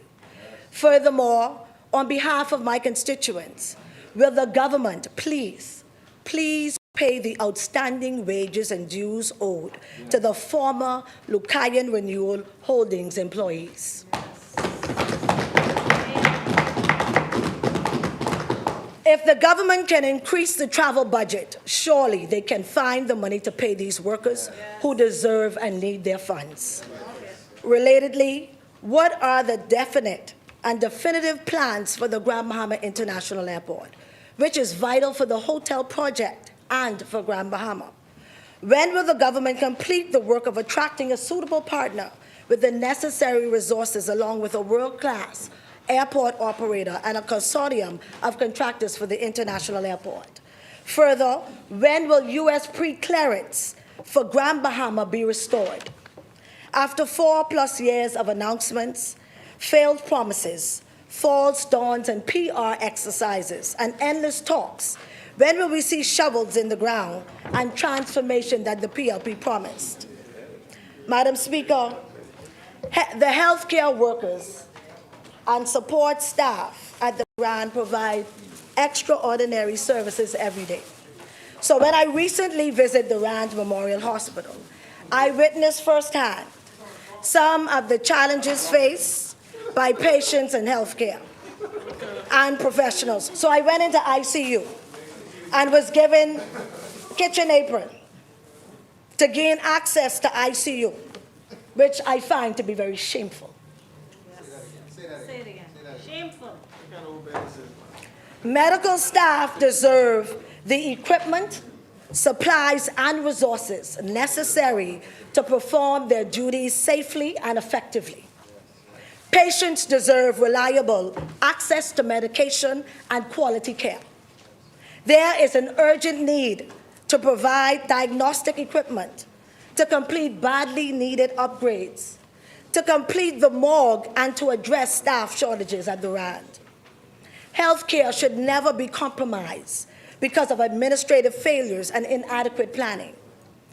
On June 20th, 2022, the former government, which is the Progressive Liberal Party, signed a contract with Pinnacle Investment Company Limited for the overhaul of the morgue at the Rand Memorial Hospital in the sum of $1.6 million.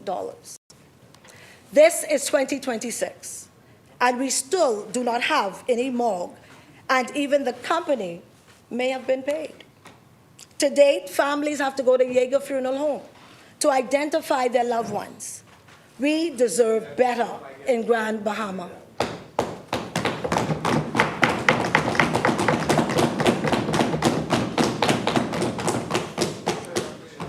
Can the government please provide detailed plans on renovations to the Rand and on the promise of a new hospital for Grand Bahama?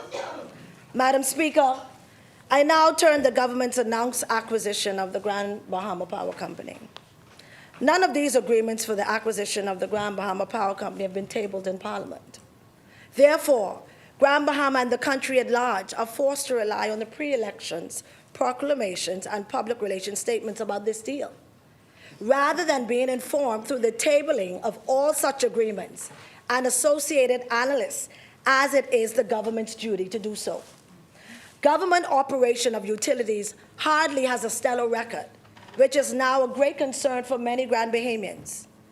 Recent power outages on New Providence have been blamed on equipment malfunctions.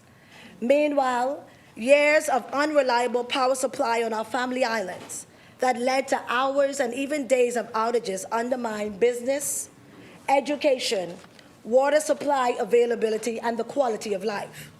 As recently as Labor Day holiday weekend, Cat Island, which is represented by the Prime Minister, was struck by an extensive blackout that brought a regretful interruption to the Cat Island Rake and Scrape festival activities. Despite repeated demands for transparency and consultation by Grand Bahama stakeholders on the power company acquisition, critical questions about this arrangement remain unanswered. Stakeholders have raised concerns, including the unknown legal structure of the arrangement, the initial, ongoing, and future capital costs to taxpayers, and the lack of details on who will operate the power company, whether the operator would be able to cause better reliability than Emera had in recent years. Stakeholders have also expressed concern that the acquisition pushed so close to the May 12th elections suggested a potential lack of due diligence in this deal. Such diligence would be required to give commercial and residential customers, as well as potential investors, the confidence that energy supply for the island would be made more reliable than has been recently experienced in the major hurricane years.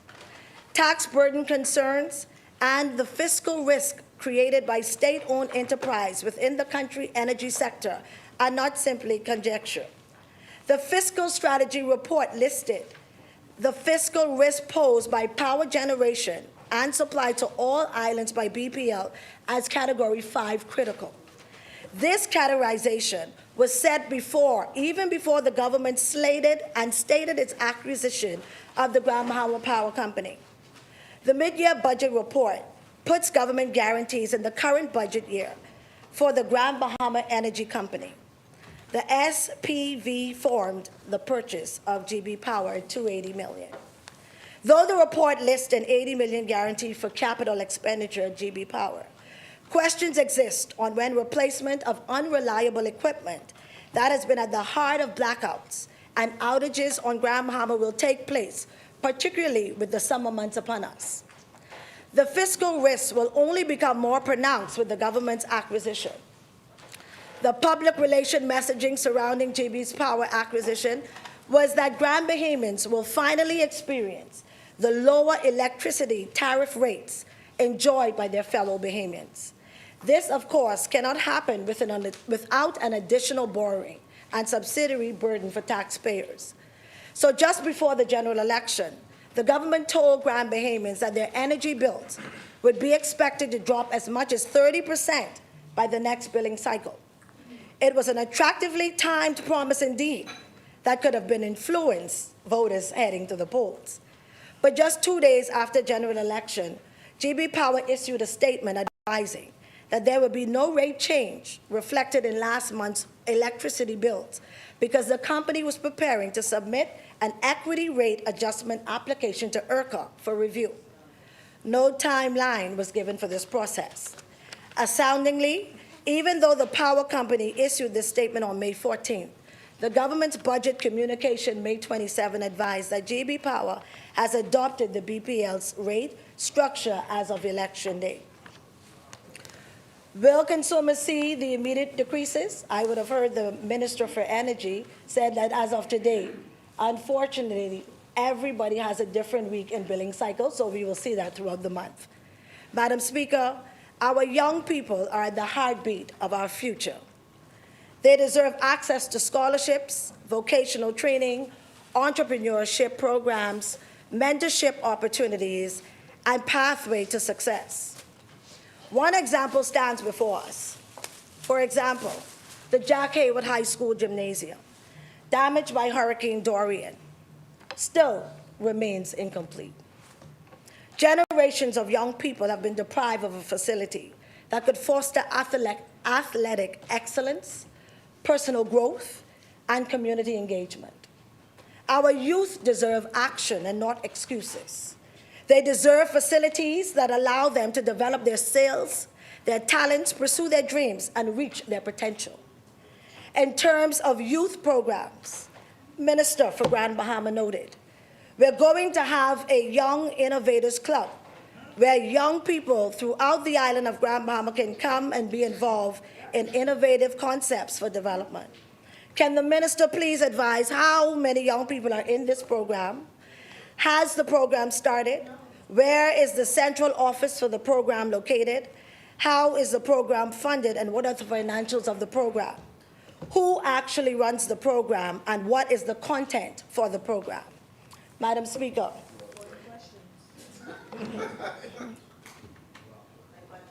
Madam Speaker, Education remains one of the most powerful investments we can make. Our children deserve safe classrooms, quality facilities, and accountability at every level.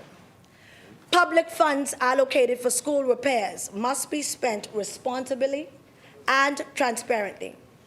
Contractors must be held accountable for the quality of their work. And school administrators must have a meaningful role in certifying that projects have been completed to an acceptable standard. Madam Speaker, the census puts Grand Bahama's population at 46,740, falling 9% since 2010. The budget posts $1.5 million in borrowing from the Caribbean Development Bank for Grand Bahama schools, and the communication foreshadow a new high school for Grand Bahama. I question the rationale for the planned construction of a new public high school for Grand Bahama, because the island's population, as well as the head count at our existing public schools, do not justify it.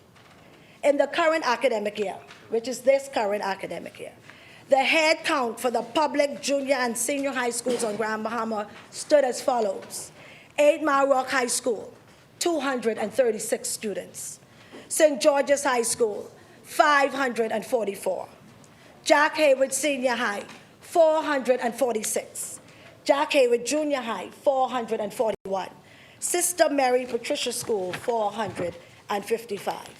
Even the Holmes's Rock Junior High School, a massive complex that took over a decade to finally be commissioned, held a head count of 202 students. My view, based on these numbers, is that the construction of a new government high school on Grand Bahama is not a sensible use of public funds, and it does not best serve the educational needs of the island's students.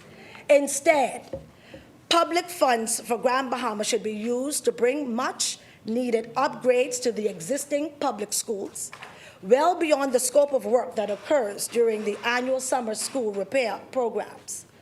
Just one example for that is that, additionally, public funds ought to be directed to the development of necessary state-of-the-art resources and the hiring of additional trained and qualified specialists for the Beacon School, the island's campus dedicated to educating our children with special needs. There is much needed help for that school in terms of expansion and the personnel. Our special needs children deserve equal access to technological advances and specialized instructions that aid them in reaching their highest potential. And educators at the Beacon School deserve access to all the tools necessary to help bring about the best possible outcomes for their children. Grand Bahama does not need another high school building. What we need is an administration keenly focused on building the promise housed in each and every student through the provisions of the resources they actually need to become well-rounded critical thinkers who can become our nation's innovators and creatives. Madam Speaker, Grand Bahama, like other islands, has suffered the risk and damage from dangerous bushfires over the years, together with structural fires for which there has been inadequate fire responses. Grand Bahama has also suffered a loss of fire trucks due to flooding caused by Hurricane Dorian. And based on the budget, adequate fire response capabilities for Grand Bahama and all of our islands is not highly prioritized as it should be. Further, we must address the ongoing flooding challenges every time a storm hits in the areas of Hawksbill and Regency subdivision.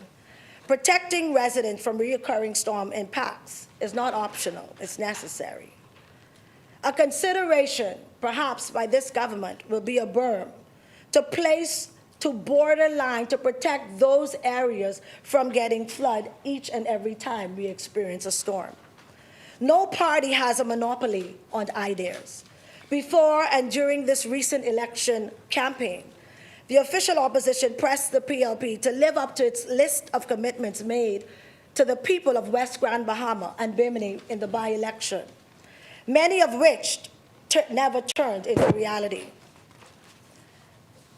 When will West End be the beneficiary of the long list of promises made by the PLP? When will the officers in the West receive their new police station in West End that was demolished? Madam Speaker, I wish to now turn to the needs of the residents of Central Grand Bahama, who, to this place, placed me here to represent their aspirations and their needs. From Pindus Point in the west to Williamstown in the east, the safety, well-being, and prosperity of Central Grand Bahama is my priority. I hold Central Grand Bahama's support. Vote for me as the solemn responsibility. I did not seek this opportunity for recognition or opposition. I sought it because I believe in our people. I believe in the strength of our communities. I believe in the promise of Grand Bahama.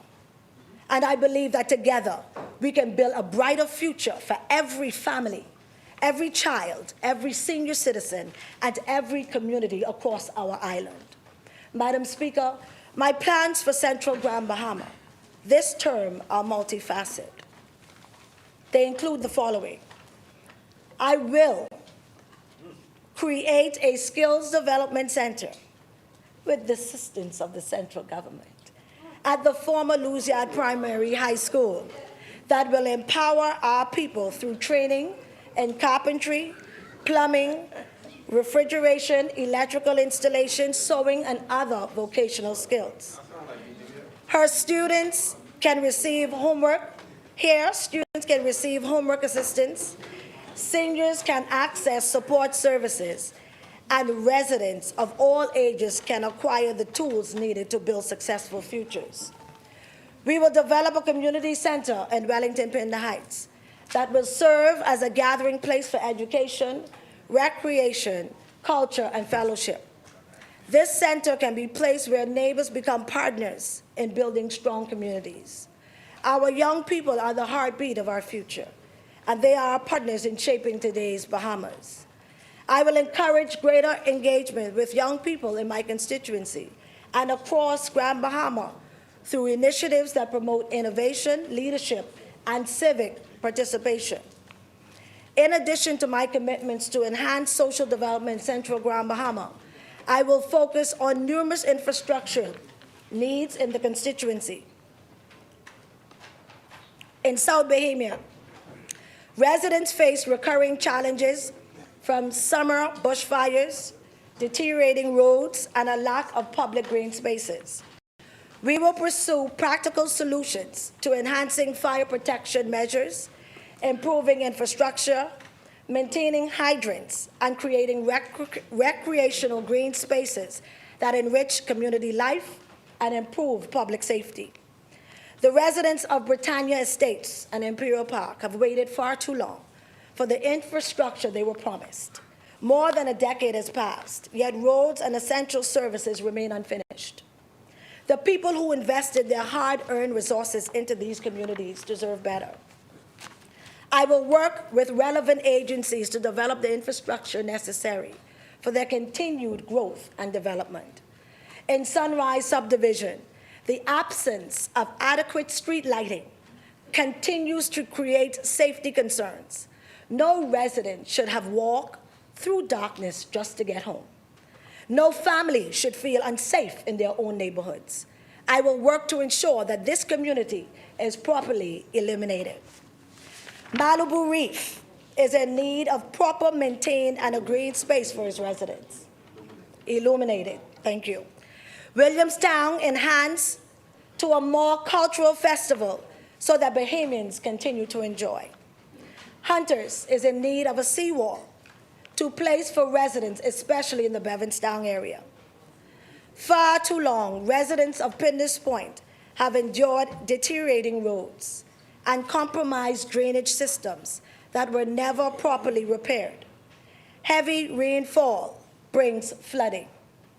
Potholes create hardship, and storms expose long-standing vulnerabilities. And in Pindus Point, that is a government area. There's no to measure is the well-being of the citizens in that economy. Experts point out that factors such as health and the social and environmental well-being of citizens is not captured by the GDP. Moreover, government spending attached to negatives as chronic illnesses, crime, or natural disasters also count toward the GDP, though that spending is a result of a declining quality of life for its citizens. The limitations of GDP were explored in a 2019 Harvard Business Review report by Kapoor and DeBroy, which I've attached and I adopt within, and authors further point to what GDP ignores, including potential negative effects of economic growth, such as a widening of income inequality. Income inequality is what the average Bahamian refers to as getting rich, the richer, and the poor getting poorer. The 2022 census reveals that more than half of the country's households bring in less than $40,000 a year in income. And of that segment, 26.7% of households, or approximately 32,000 households, are reporting annual income between $0 to $20,000. Credible agencies put cost of living estimates for a family of four in Nassau well above the monthly income of many households. While this administration boasts of how many GDP has grown, one would be hard-pressed to find the average Bahamian who would report that their paychecks are growing, or their level of disposable income is growing, or that overall life in the Bahamas is becoming more affordable and easier to manage.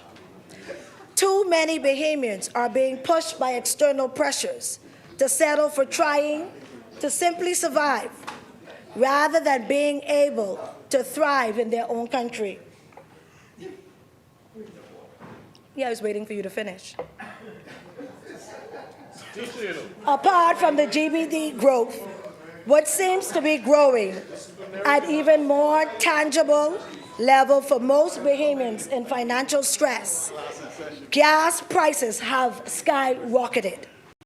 And though the administration acknowledges the global factors leading to higher oil prices, it appears to have maintained its position in this budget from that of the last term, that it will not be offered us relief at the pumps by cutting the taxes government collects on petroleum products. Compared to February 2025, the Consumer Price Index, which measures the average price change for goods over time, increased by 2.7% in February of 2026. Prices for housing, water, electricity, gas, and other fuels, the essentials of life, rose by 5.1% during this period. The CPI for food and non-alcoholic beverages in February of this year stood at 135.07, up from its September 2025 level. I was amazed, Madam Speaker, to hear the honorable member for St. Barnabas in his lead-off to this debate say regarding recent VAT removals on select grocery items that, quote, as prices go down, demand goes up. Households are able to purchase more or reallocate spending in ways that improve their overall standard of living. This is a standout example of how governments can fall into the trap of exalting theory over reality. The average Bahamian cannot suddenly afford to fill their shopping carts with items simply because the government took 5 additional cents on the dollar off uncooked foods and other items. Many Bahamians are still counting their coins at the register, and they express outrage and despair at grocery prices in our country. Prices that are even more burdensome on the family islands. That is the reality for more Bahamians, for most of our Bahamians. Madam Speaker, theory does not fill bellies or basic needs, if they are able to afford it, sir. A CPI for healthcare cost of 167.94 in February points to the ongoing high financial burden faced by Bahamians in a country struggling with dangerously high levels of chronic illnesses, including diabetes, heart and kidney disease, hypertension, obesity, and cancer. This healthcare burden is made more traumatic by ongoing and significant challenges at the country's two major hospitals, the Princess Margaret and the Rand Memorial. Financially, many Bahamians are hanging on by a wing and a prayer. In an Inter-American Development Bank report on housing affordability in the Bahamas between 2015 and 2025, the bank reported that close to 90% of local Bahamian dollar bank accounts held less than $10,000. More than you. In that report, the IDB pointed to the factors leading to a 30% decrease in mortgage commitments for new homeowners and double-digit decreases in mortgages for existing homes and for home renovations and upkeep during that period. Madam Speaker.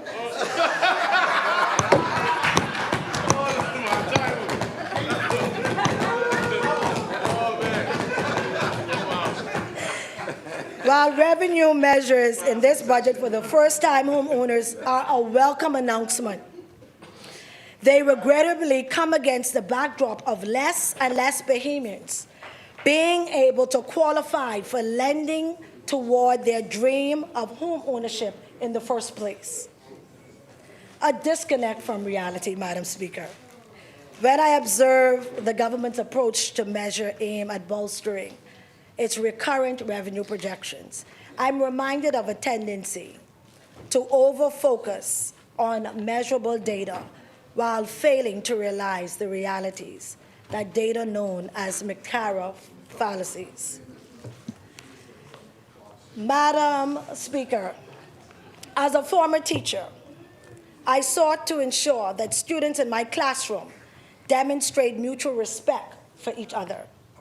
I trust that in this House, that no matter how passionate we feel on a matter, or no matter how vigorously we debate, that we can do so with certain decorum and civility.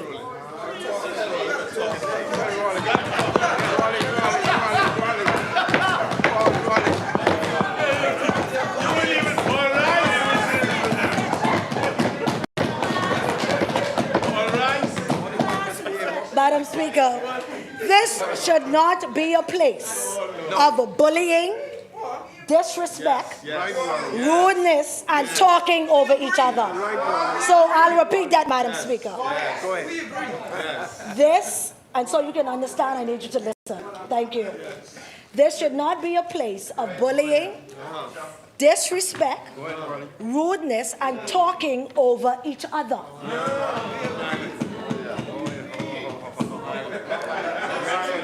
Everyone, I'll wait.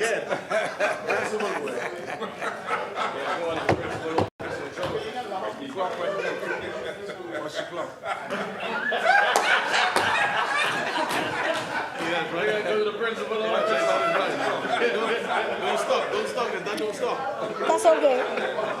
Madam Speaker, everyone must be vigorously protected. Everyone. Moreover, though, even though the opposition numbers may be small, we will be strong and vigorous in serving our constituencies and in protecting our democracy, which can very easily be threatened by the arrogance and abuse of power. Parliament is not a convenience.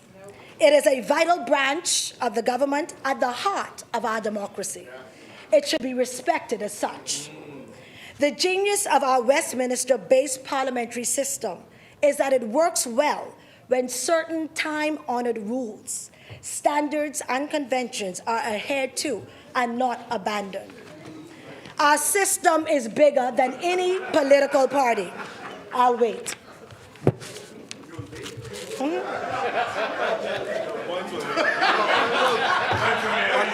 Watch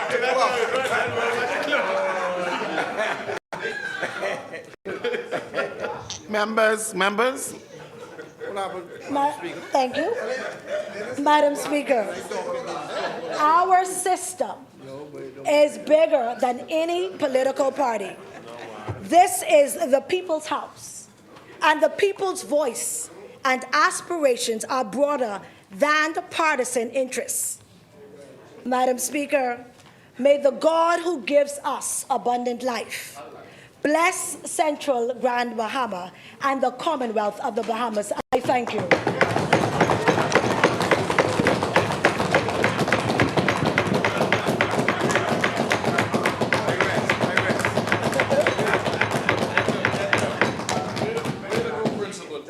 thank you, honorable member. I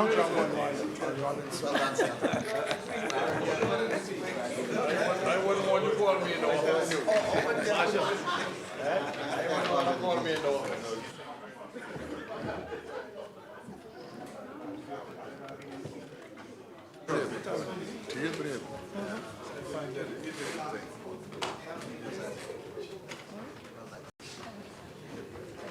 I young cross.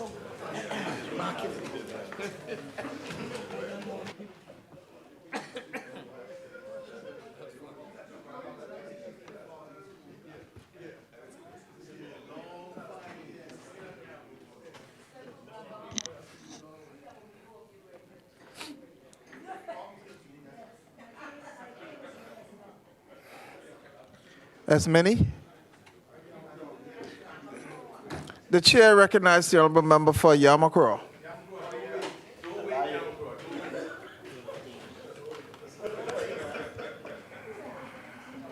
Thank you, Mr. Deputy Speaker. And good afternoon to my fellow colleagues and those under the sound of my voice. I almost said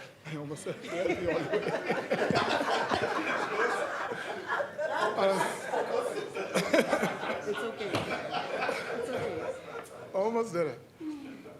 Mr. Deputy, it is a pleasure to stand in this honorable house to contribute to the debate on 2026-2027 budget communication, a budget that builds upon the progress already achieved and charts a path towards a more prosperous Bahamas.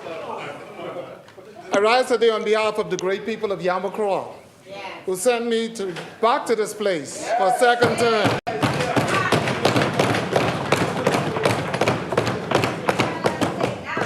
And some of the Yamakro hard-working Team Z representatives are in the gallery. Please.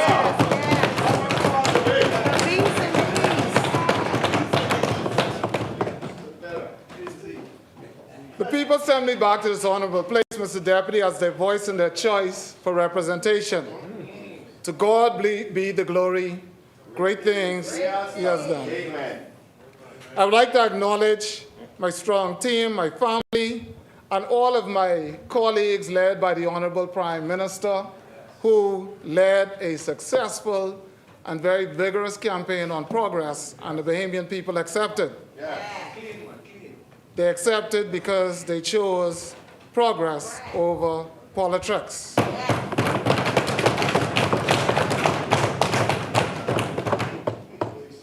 The people sought to break the cycle of stop, review, and cancel that has kept this country back for the past more than 25 years. Our team was inspired not only by our consistent work over the entire last term, but also by a leader whose performance was remarkable in his role as Prime Minister and Minister of Finance. He kept the team focused and together, and despite the attacks and attempted distractions, we stayed focused. We in Yamakro did our part by doing more in Yamakro. And as Yamakro decided to remain with Zayn, I stand here today.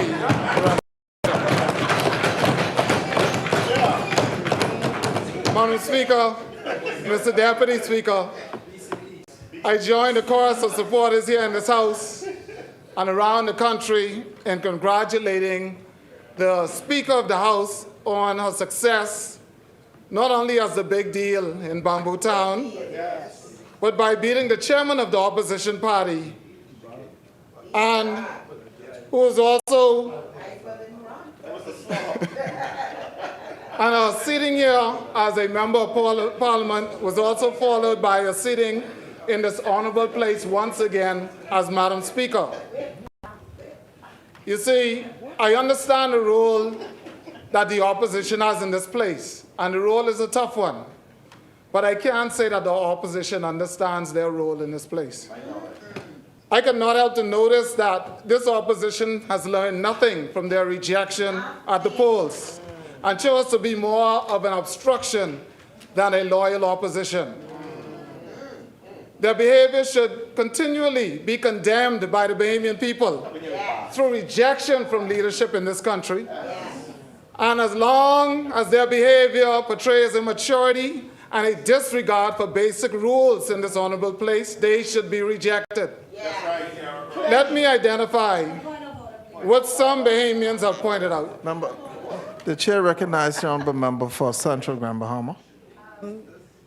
Member for Yamacraw would have said that the entire opposition does not know rules, etc. I need him to retract that, because if he had an incident, if it pertains to one or maybe two persons, then he should indicate that. But do not generalize his statement. Thank you. Thank you.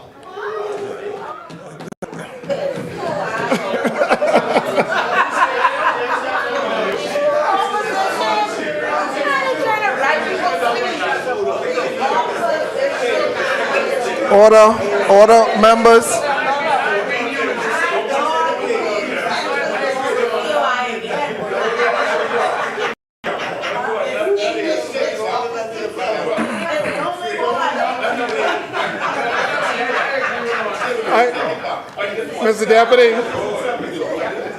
Mr. Deputy, in case, and I identify the good member for Central in the first intervention during speech. Ill-advised, though, because I did not say what she said I said. So I'm going to repeat what I said so she can hear it properly. You see, Mr. Deputy, I understand the role of the opposition in this place is a tough one. But I can't say that the opposition understands their role in this place. I could not help to notice that this opposition has learned nothing from their rejection at the polls and chose to be more of an obstruction than a loyal opposition. Their behavior should continually be condemned by the Bahamian people through rejection from leadership in this country, as long as their behavior portrays immaturity and a disregard for basic rules in this honorable place. Let me identify what some Bahamians have pointed out as a bad start for the opposition in this place. Firstly, during the swearing in, the losing team was taunting the members of the winning team. During an historical process where the family and spouses were present in the gallery and shouting and screaming rules of insults behind the back of one of our members. In this place, then, as a first act of defiance, the entire opposition, including the women on their side, voted against the appointment of the female Speaker of the House as their first vote in this honorable House of Assembly. Then, in the next sitting, they came with name tags, as if in a stage play or as children seeking attention. The new MP is in tow. I watch as the so-called leaders or seniors in the opposition defy the House rules by shouting back and forth with the Speaker of the House, standing up and pointing fingers at the Speaker and refusing to take their seat while the Speaker is talking, and questioning the ruling on every matter with levels of disrespect and disregards, the like of which I've never seen at the beginning of any House session in this country. And they have the heart to come in here and talk about integrity and behavior.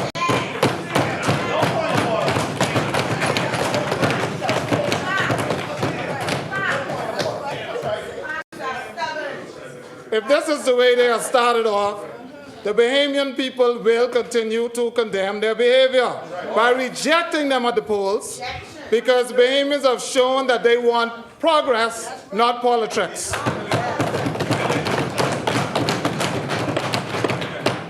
The same playbook, after almost 5 years later, makes one question: who is running that political asylum? Before you believe the actors, check the facts. Check. The chair recognizes the honorable member for Marco City. Just wondering whether or not you heard the member for Yamacraw and whether or not you're prepared to let that stand on the record. I am going to ask. I'm going to ask members to tone it down a bit, because I know.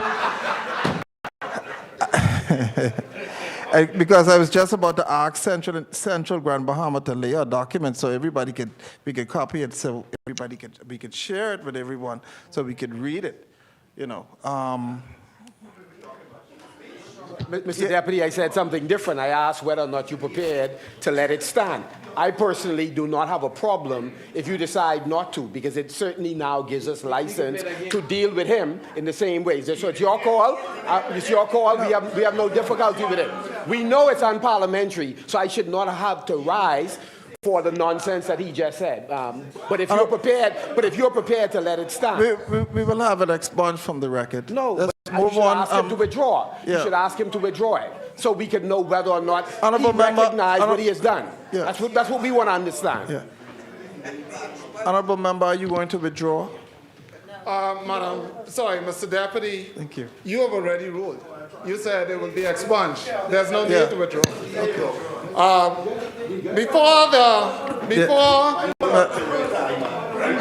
The chair recognizes the honorable member for Long Island.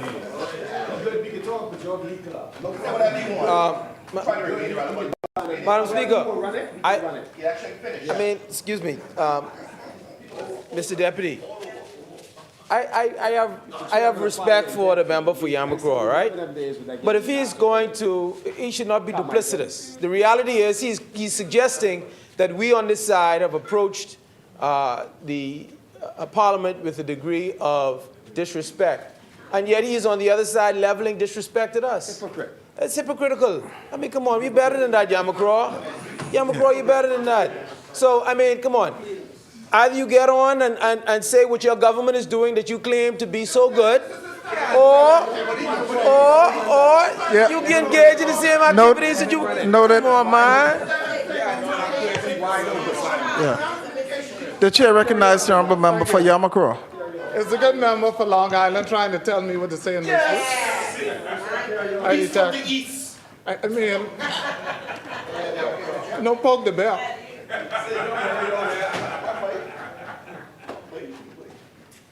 Before you believe Bahamian people, the actors on the stage, check the facts. Check their past and recent history and determine who you would listen to. The Bible tells us that God is not a God of chaos. No. So when they're jumping up and down, frantic all over the place with speeches, all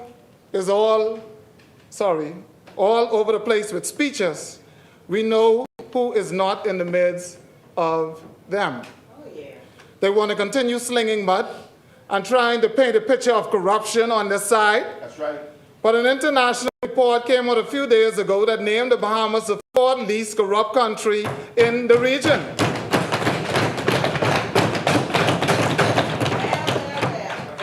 Ahead of the United States, nonetheless. They question the integrity of our accounting when they are the same technical officers doing their books.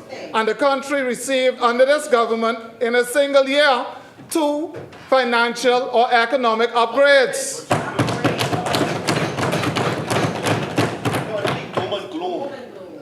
The IMF called the economic performance of this country remarkable, but the opposition paints a picture of doom and gloom. Unemployment is the lowest in decades, and they will say that the country isn't performing well. Mr. Deputy Speaker, I know that there may be at least 1 or 2 new opposition newcomers who may want to abandon that train wreck, So when they do, I would invite them and say to them, you are safe with Brave. Mr. Deputy, the Bahamian people have recently shown that they want serious, steady leadership and a country that is progressing. This is why on May 12th they chose progress. The Bahamian people saw our work across the ministries and in our communities and supported the continuation of initiatives that make this country see tremendous improvements across the islands, while the opposition offers still at this time fake outrage. They offer division and they offer contention every day since we came in this house to debate this budget. While we are building houses, That's right. whilst we are planning a progressive budget to build more houses, they are complaining, and they are back complaining even since last year. We were fixing our electricity, and we are almost there, going through growing pains. With a crisis in New Providence and in Grand Bahama and across the Family Islands, making tremendous strides and progress, and our plans show continued work that is being done. And yet the FNM is still talking about hedge this and hedge that. I don't think they understand what hedging is. While hospitals are being planned and built, clinics being renovated, and now more progressive work is being executed for improvements to our declining healthcare system, the FNM is still complaining and finding all that is wrong rather than helping to make it right. They are not helpful, they are unserious. That's right. While we continue, the most extensive road work and infrastructure improvements are now progressing even more across the Family Islands. The FNM is still finding areas that ain't done yet and jumping around in potholes instead of helping to build this country. As we modernize our immigration system and send record numbers of illegals back to their homes and countries, the FNM is complaining that we haven't fixed their mess that they created fast enough and offer no solutions, only negative speculation. Their behavior would suggest that they are hoping that Bahamians get frustrated and shut down as they walk through airports by telling them and telling the world that our documents are compromised, not realizing that they are making it hard for their own people who have always enjoyed the ease of travel around this world.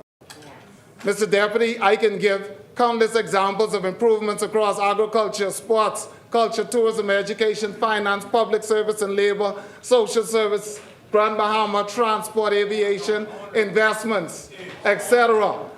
And all the opposition will give you is a negative spin on each one of them.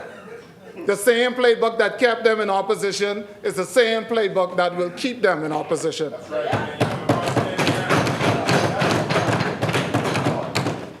The Bahamian people can already see that our playbook is building on progress, while their playbook is theatrical performance, negativity, and disruption.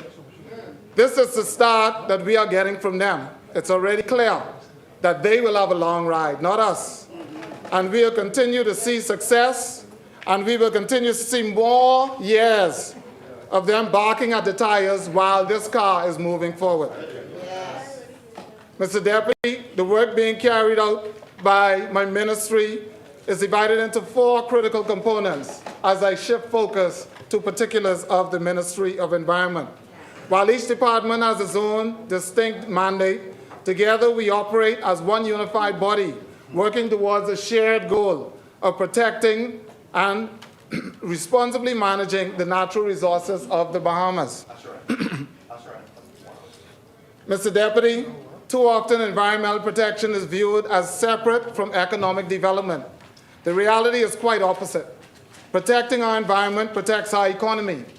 Healthy coastlines support tourism. Healthy ecosystems sustain fisheries, and sustainable natural resources support livelihoods throughout our archipelago. Clean communities protect public health, while climate resilience safeguards public infrastructure and reduces future costs.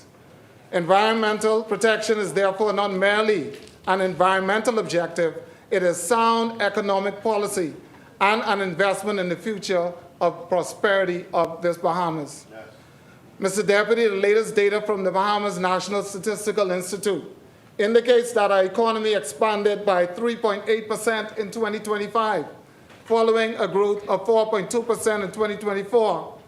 While many factors contributed to this performance, it serves as a reminder that economic progress depends on the environmental assets that sustain tourism, support investments, protects communities, and enhance quality of life enjoyed by residents and visitors alike. Yes. As our economy grows, so does our burden and responsibility to protect our natural resources upon which that prosperity depends. Yes, sir. Mr. Deputy, I wish to acknowledge and thank the 4 directors who ably lead their teams capable and dedicated who lead their teams of capable and dedicated officers. Director Dr. Rihanna Neely, who leads the Department of Environmental Planning and Protection, or DEP as we know it. Director Daniel Hannock, who leads the Forestry Unit. Director Dwayne Miller, who leads the Bahamas National Geographic Information System, or BNGIS. They call it BINGUS, but I'd rather say BNGIS. And the Director, Lorna Williams, who leads the Department of Environmental Health Services, or DHS. Their leadership, professionalism, and commitment are critical to the success of our overall ministry. Mr. Deputy, there's a powerful scripture I want to rely on, Corinthians 12:14, that reminds us, for the body is not one member, but many. The verse teaches us that every part of the body has a role and no part is insignificant. The eye cannot say to the hand, I have no need of you. Nor can the head say to the feet, I have no need of you. Each part is necessary for the whole to function properly. In the same way, Mr. Deputy, DEP, Forestry, BNGIS, and DHS carry out different responsibilities: environmental regulation and compliance, forest and wildlife management, geospatial data mapping, and environmental health sanitation. Yet, none operates in isolation. Each supports each other. Yes. Together, they form one cohesive ministry, ensuring that environmental protection, sustainable development, public health, and responsible land and resource management are advanced in a coordinated and effective manner. When one department strengthens enforcement, another provides the data to guide planning. When one leads conservation efforts, another ensures public health and environmental safety. Like the parts of the body described in the scripture, each division contributes to the strength and success of the whole. Mr. Deputy, the Fiscal Responsibility Council recently observed that the prudent management of natural resources forms part of responsible government and environmental sustainability. This reinforces the importance of the work being carried out by this ministry and highlights the close relationship between environmental stewardship, national resilience, and long-term prosperity.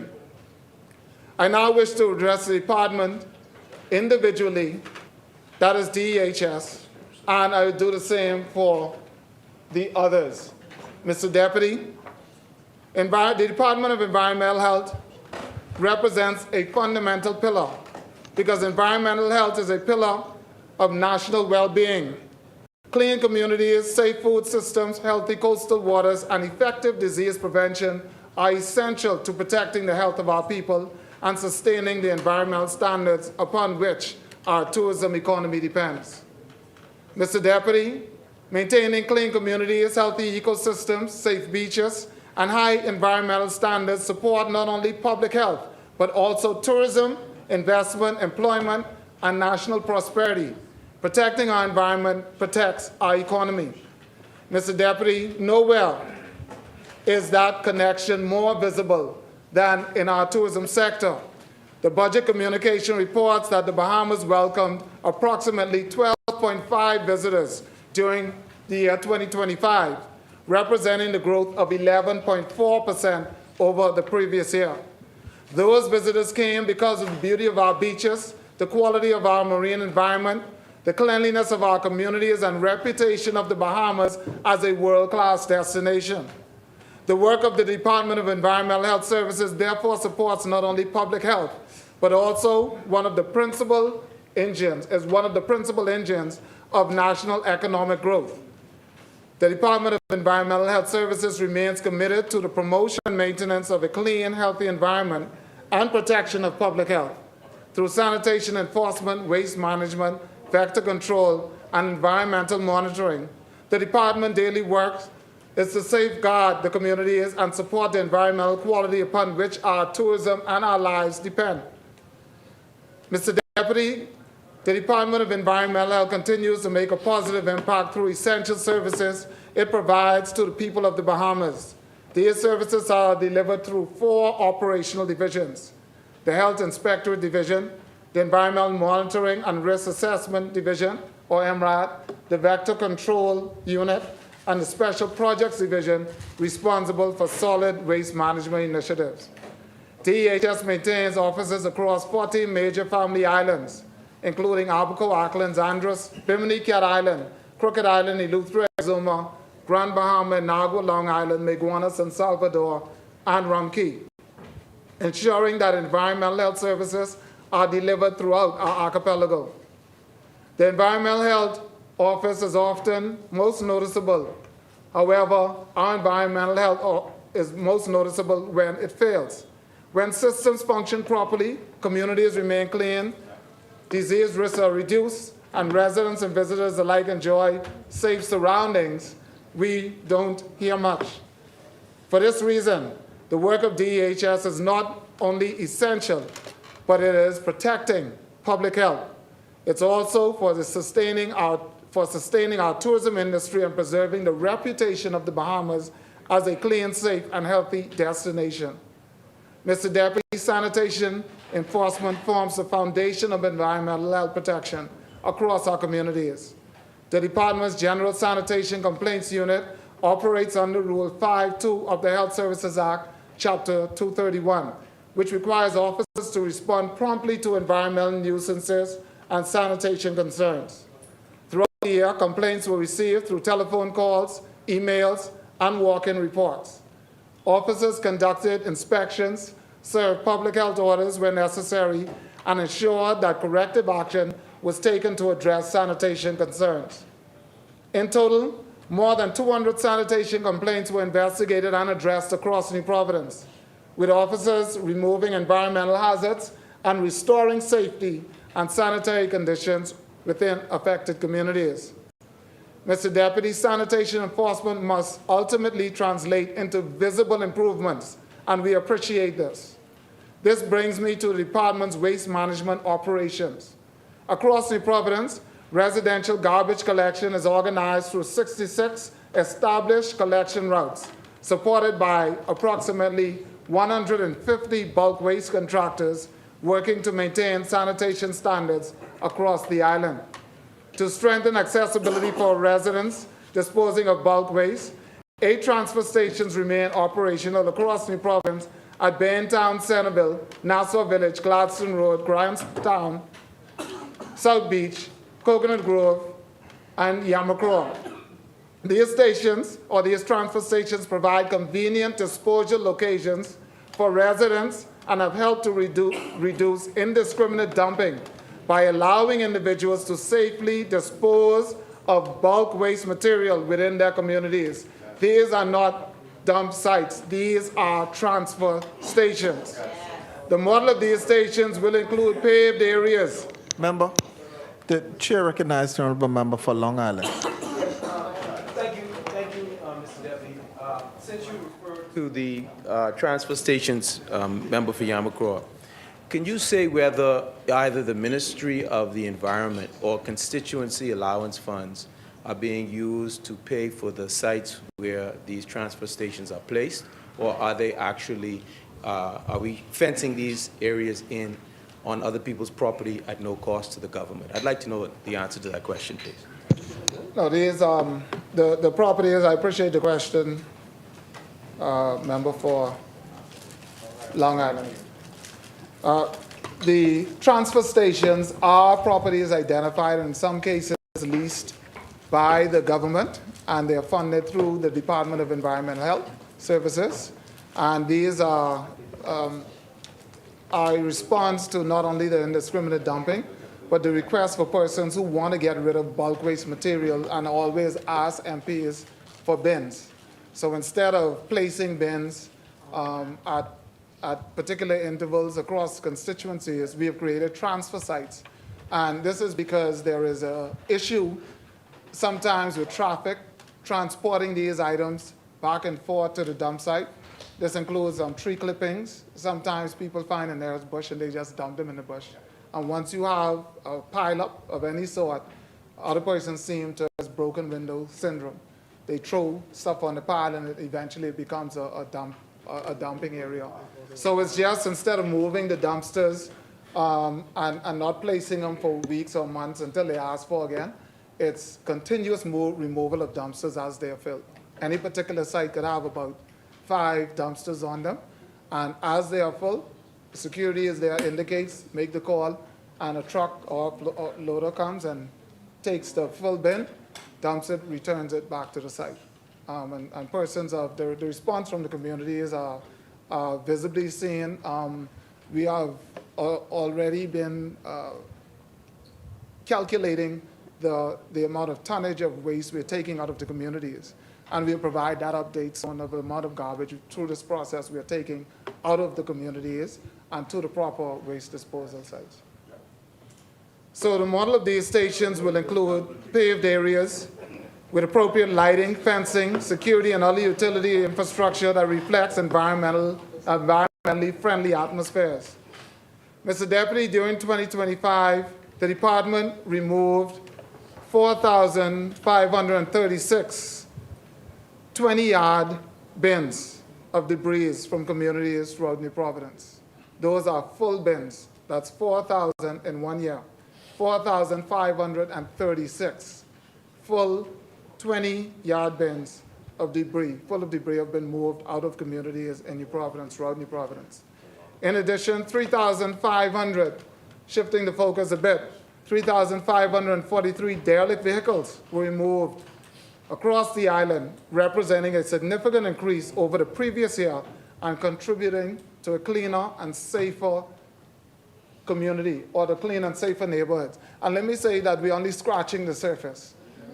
We are working with the various law enforcement agencies and ministries, including the Ministry of Works and Urban Renewal, to identify a site which I'll speak to later on, where we can where we can have roadside garages, but also we are working to dispose of these derelict vehicles so that persons can stop leaving them sometimes in the middle of the road on parks. And it's going to be coupled with fines and law enforcement assistance also.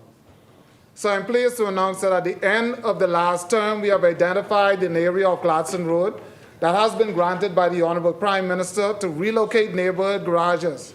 And the Honorable Minister for Carmichael has been the leader of that cabinet subcommittee, and he has since tagged me in and handed it over to myself.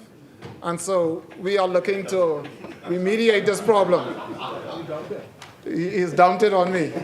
Remediate this problem of roadside garages, and we have identified a property that needs to be prepped in order for this to happen.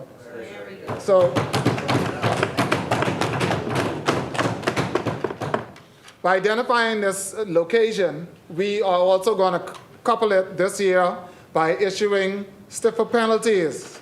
And we expect to see immediate compliance, because in this budget, we are debating and will pass through this process the spot fines initiative that has been put in depth, so that we don't have to wait for the courts to deal with some of these people. We can fine them on the spot.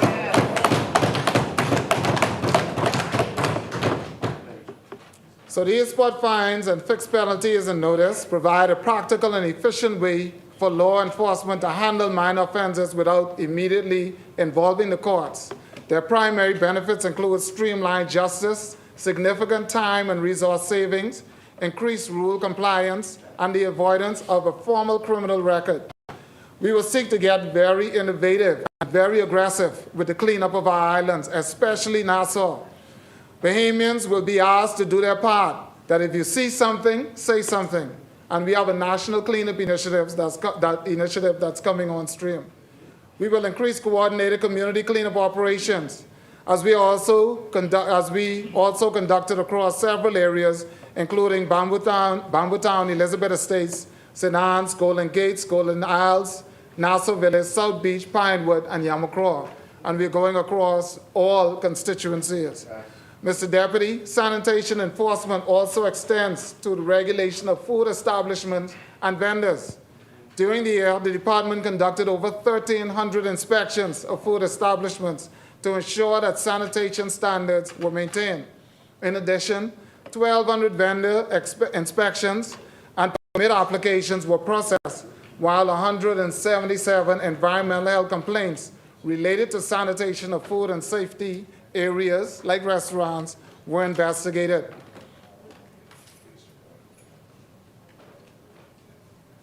Mr. Deputy Speaker, sanitation management is only one dimension of environmental health.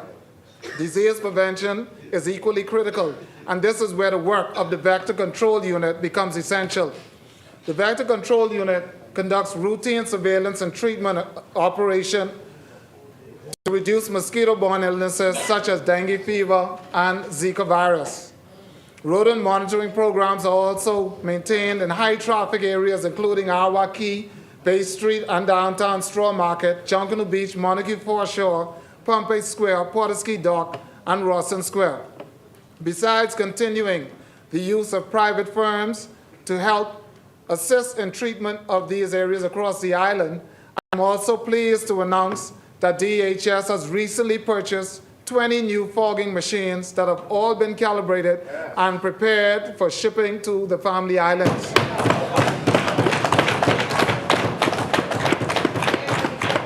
Additionally, Mr. Deputy, it would be important to note that as we seek to build capacity at the department, renovations have begun to the Vector Control Building, which is progressing well and look to be completed in the coming months. Mr. Deputy, environmental monitoring plays an equally important role in protecting public health. The Environmental Monitoring and Risk Assessment Division serves as the department's testing and monitoring unit, responding to complaints related to oil spills, water quality, air quality, coastal water, and environmental concerns. Coastal water quality monitoring remains another important responsibility. During the year, 178 water samples were collected from 23 monitoring sites around New Providence. Laboratory analysis indicated that 87% of samples met the EPA recommendations or EPA recommended industry standards for recreational waters, helping to ensure that our beaches remain safe for both residents and visitors alike. Mr. Deputy, environmental health protection also extends to our ports of entry. During the year, the department conducted more than 3,000 port health inspections, examined containers, vessels, and imported goods to ensure compliance with public health safety and standards before entering the Bahamian market. The work of DHS extends throughout the entire archipelago. Across the islands of Eleuthera, Crooked Island, San Salvador, Long Island, Bimini, and Inagua, a total of 1,462 sanitation inspections were conducted during the year to ensure compliance with environmental health standards. To strengthen the environmental health services throughout the islands, the department is preparing to recruit 21 additional staff members to support Family Island operations. Madam Speaker, as we continue to strengthen these services, Mr. Deputy, as we continue to strengthen these services, the department has also identified several operational priorities moving forward. The priority is strengthening coordination in areas where regulatory responsibilities intersect. Discussions are ongoing with the Bahamas Agriculture and Food Safety Authority, or BAFSA, as the member for North Andros would have given his contribution on that, to ensure the respective responsibilities of each agency are clear, defined, and that sanitation inspections continue efficiently. Another priority is strengthening the department's vehicle fleet. Reliable transportation is essential for sanitation inspections, vector control operations, the environmental monitoring, particularly in the Family Islands where officers must cover large geographic areas. Therefore, we are working closely with the Ministry of Finance and the Minister of Finance to respond to the call for environmental assistance where necessary and to provide us with an adequate vehicle fleet.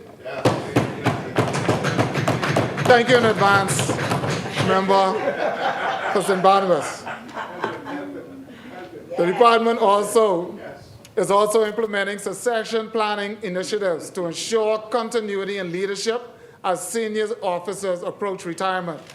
And let me say, let me just interject right here that Mr. Deputy, it's a major concern across the public service.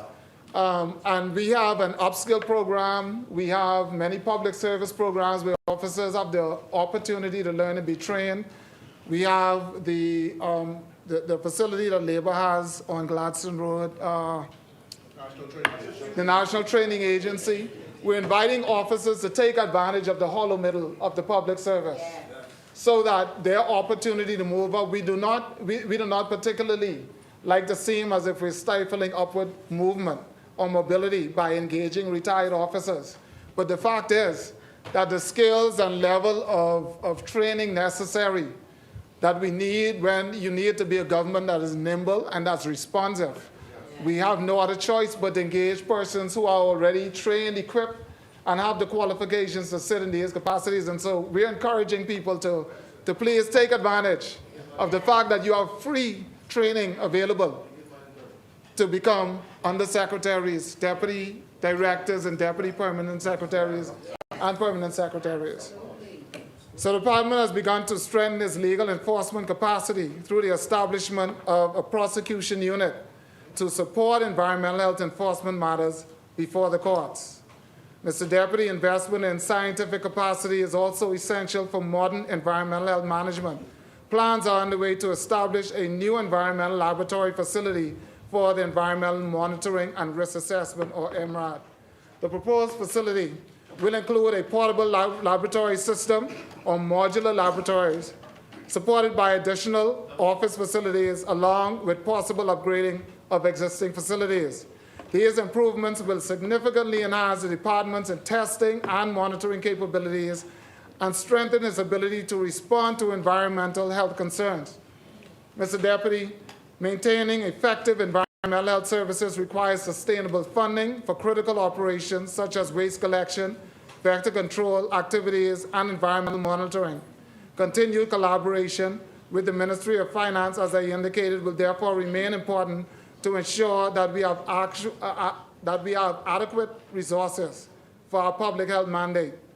Environmental stewardship also requires adherence to international commitments. Throughout the Bahamas National Ozone Unit, or through the Bahamas National Ozone Unit, the department continues to implement the Montreal Protocol by monitoring refrigerant imports, supporting technical training programs, and advancing initiatives aiming to reducing ozone-depleting substances.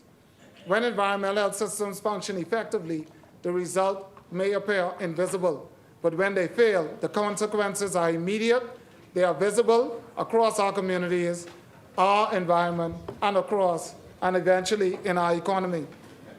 So the Department of Environmental Planning and Protection, or DEP, as I shift focus to this area, this is an agency that has continued to make steady and meaningful progress to carry out its national mandate to prevent and control pollution, regulate environmental activities, and promote sustainable use of the environment across the Bahamas. Over the past year, one of the department's most significant achievements was the establishment of the Environmental Administration Fund. This marked an important financial and administrative milestone with close to $400,000 collected from approved environmental work, research permits, certificates of environmental clearance, and fines for unapproved activities. Mr. Deputy, I'm pleased to report that the proper processing of these funds has strengthened the accountability, approved regulatory systems, and reinforced environmental compliance nationwide. Meanwhile, enforcement efforts have been strengthened through collaboration with the Bahamas Wildlife Enforcement Unit. These patrols and investigative work have helped to deter illegal land clearing activities, unauthorized development, and unpermitted research activities. And most recently, we responded to a call or a few calls on the Carmichael Road West area of persons who were just clearing down land with no permit, and law enforcement is assisting with bringing those persons to justice. Mr. Deputy, this has yielded positive results as contractors and operators are increasingly seeing the importance of securing the necessary approvals before commencing projects, promoting a culture of compliance and responsible environmental management. Environmental regulation is not intended to prevent development. Rather, it helps to ensure that development occurs responsibly, reducing future costs associated with environmental damage, infrastructure loss, and disaster vulnerability. Good environmental planning supports sustainable economic growth. Protecting the environment protects our economy. In practical terms, Mr. Deputy, the work of my ministry directly supports other government agencies in carrying out their duties more efficiently. For example, environmental approvals and clearances assist the Ministry of Works and Physical Planning in determining where and how development projects should proceed safely and sustainably. And I commend the Minister of Works for his digitization of the Ministry of Works. And we have since met with our ministry and his ministry to onboard the Ministry of Environment to his digital platform so that we can fully digitize the Ministry of Environment to work hand in hand with the Ministry of Works.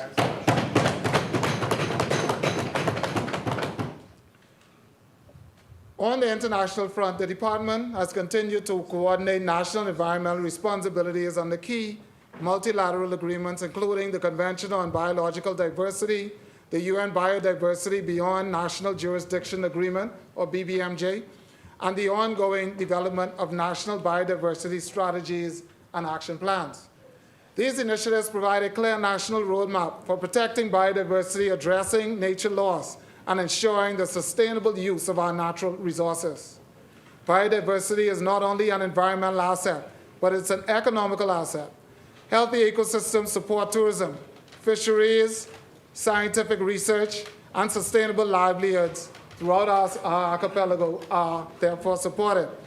Protecting biodiversity helps to protect long-term economic opportunities while preserving our natural heritage for future generations. This government has demonstrated that environmental protection and sound financial management can advance together, Mr. Deputy. Through the Bahamas Debt Conversion Protection for Marine Conservation, the Bahamas successfully completed a $300 million external debt financing initiative that supports marine conservation while strengthening fiscal sustainability. This landmark initiative demonstrates that environmental stewardship is not a cost to the economy. It is an investment in long-term national prosperity. Significant national progress was also achieved through the Bahamas Pine Island Project in 2025. The project helped communities plan land use better, manage forests and non-timber forest products, and develop skills to learn or to earn a living in ways that protect nature.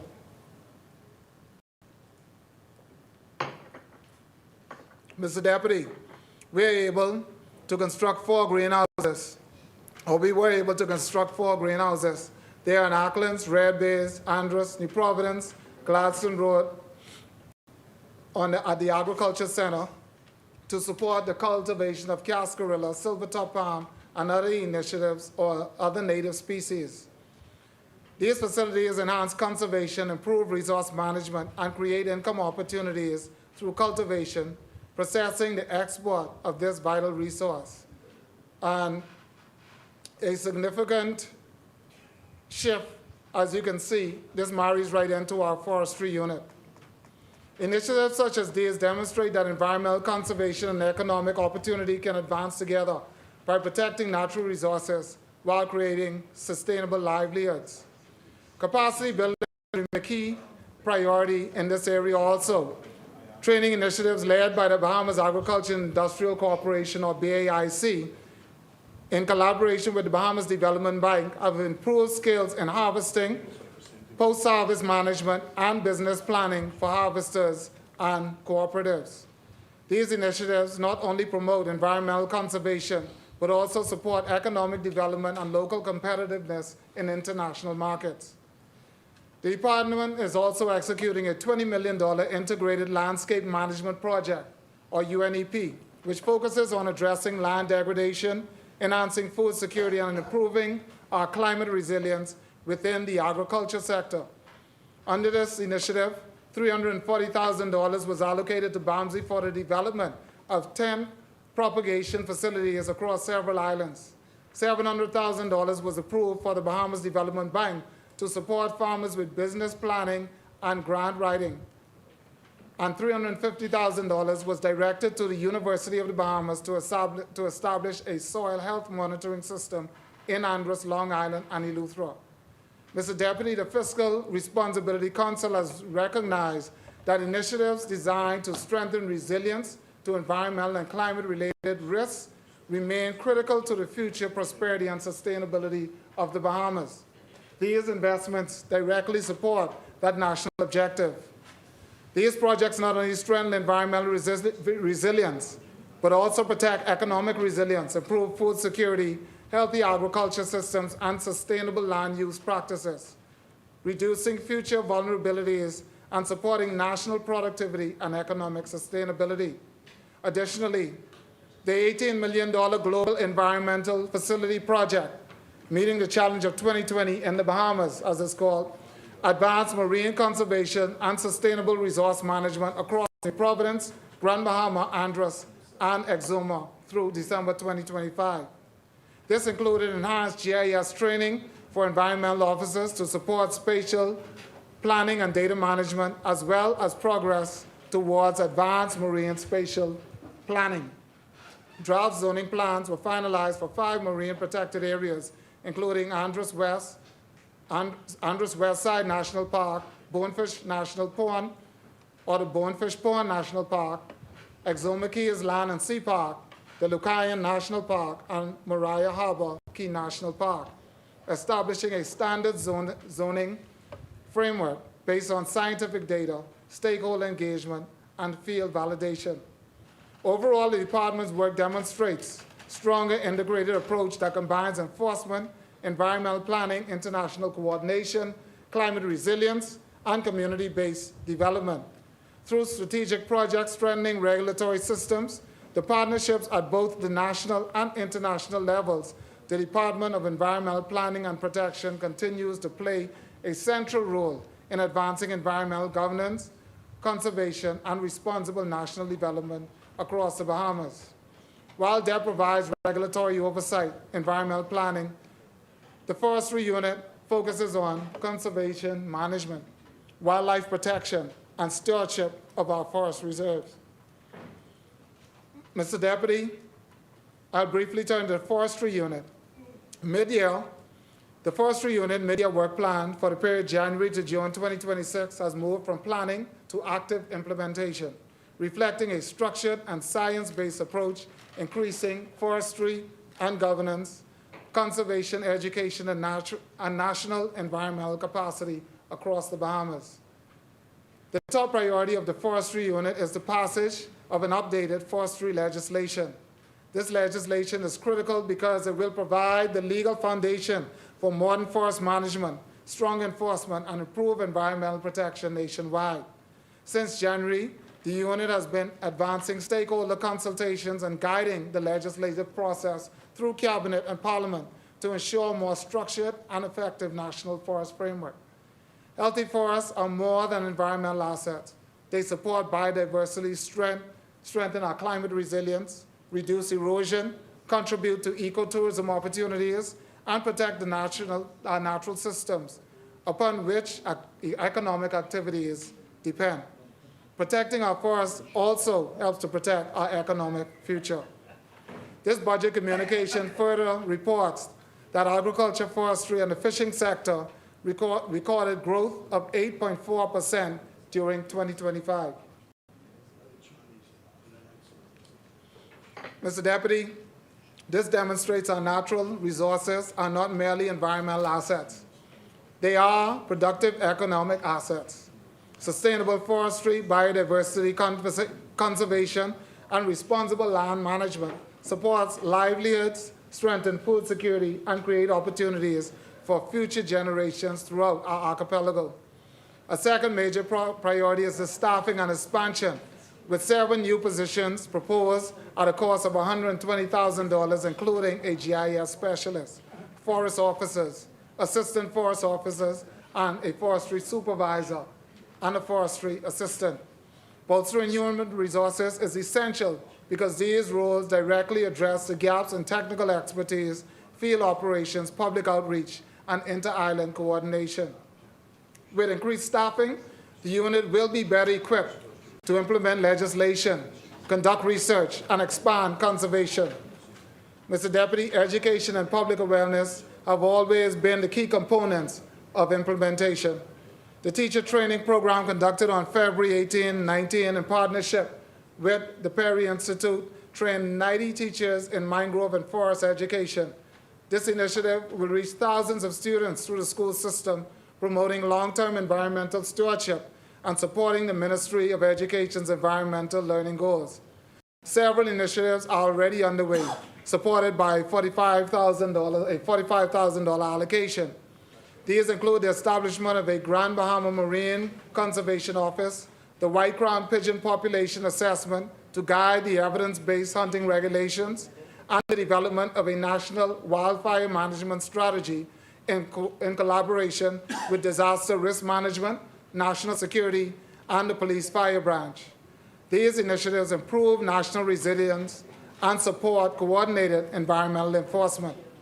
Preventing and mitigating wildfires also help avoid costly damages to natural resources, infrastructure, and public assets. Investment in preparedness today can prevent far greater economic costs tomorrow. Mr. Deputy, the Urban Forestry Demonstration Program funded a $25,000 program that's being implemented at 3 sites in partnership with the Ministry of Works. These sites will display environmentally friendly landscapes and urban tree management. These sites are Yamakroa Road, Cable Beach, and Seabreeze, while supporting urban planning, climate resilience, and community beautification efforts. This initiative will be well welcomed. Well-planned urban green spaces improve quality of life, enhance community attractiveness, support tourism, and contribute to property values. Environmental improvement, therefore, delivers both social and economic benefits. Professional development remains an important part of this investment also, with $13,000 allocated for the ISA arborist certification, leadership training, project management training, and botany training. This ensures that forestry staff meets international standards and possess the technical skills required for modern conservation management. The unit is also fulfilling international commitments, with $10,000 dedicated to the UNCCD COP17 preparation and praise reporting, which is done under the UN Convention to combat desertification. These efforts maintain the Bahamas' international environmental standing and support access to climate finance and global partnerships. The forestry unit has requested a budget allocation of $240,000 to support staffing expansion, conservation programs, education and training, research initiatives, community engagement, and international reporting obligations. I believe it is important to find out that the work of the forestry unit provides practical support to multiple government agencies, wildlife assessment support, regulatory agencies, is setting sustainable hunting policies. Urban forestry initiatives assist the Ministry of Works and local government with climate-resilient urban planning and landscaping. Teacher training programs support the Ministry of Education by strengthening environmental curriculum delivery. Additionally, stronger forest legislation will improve enforcement coordination with environmental regulations and law enforcement agencies.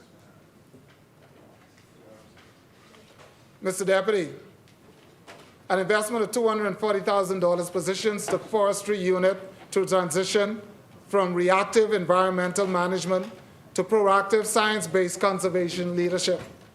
By strengthening legislation, staffing, education, and interagency collaboration, the unit is building sustainable national capacity while directly supporting government agencies in disaster management, education, urban planning, environmental regulation, and national conservation efforts across the Bahamas. While forestry improves management on the ground, the Bahamas National Geographic Information Center, which is the final one agency I'll mention here, enhances the data infrastructure that guides national decision-making.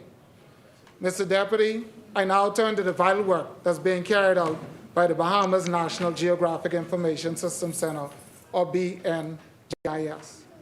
If DEF provides environmental oversight and forestry manages natural resources on the ground, BNGIS provides the information that allows government to make informed decisions across every sector of national development. The BNGIS,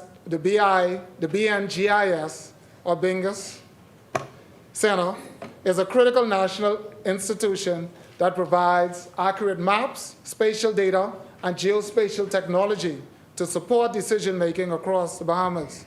At its core, the BNGIS Center ensures that government policies, infrastructure development, environmental stewardship, and long-term national planning are grounded in authoritative, reliable, and science-based geographical information.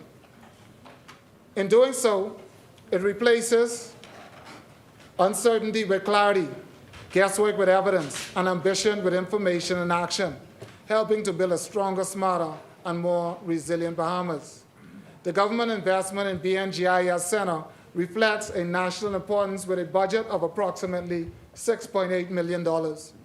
A large portion of this funding is directed towards capital projects such as national mapping, geospatial infrastructure, and digital data systems. This shows that the focus is on long-term national development systems rather than only day-to-day operations. One of the center's most important contributions is the development of a centralized geoportal, which acts as a secure national hub for authoritative geospatial data and imagery. This allows multiple ministries and agencies across the same This allows multiple ministries and agencies to access the same accurate information in one place, improving coordination and reducing duplication of work across government.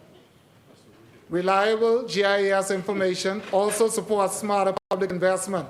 Accurate data helps government to avoid costly planning errors, improves project delivery, strengthens disaster preparedness, and ensure that infrastructure investments provide maximum value for taxpayers.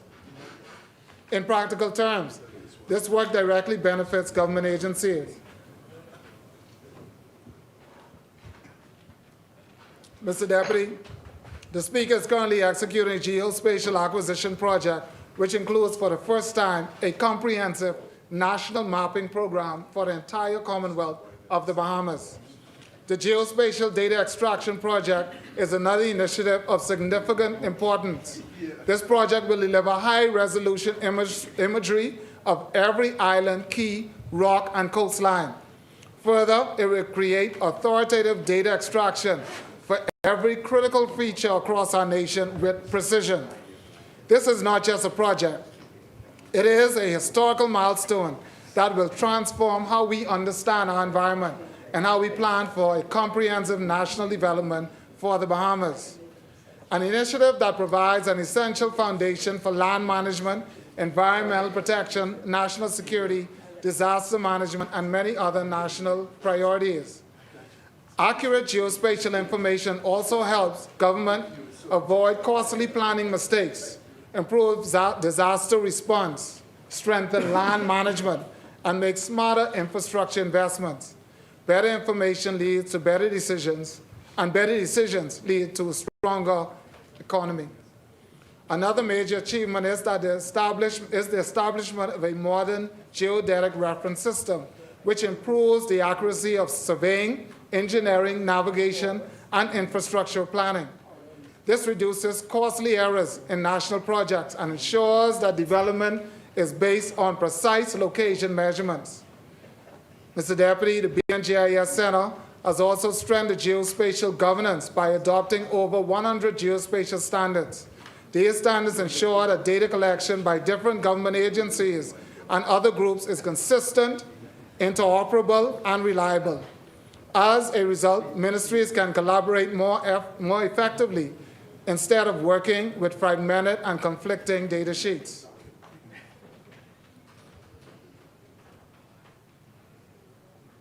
Mr. Deputy,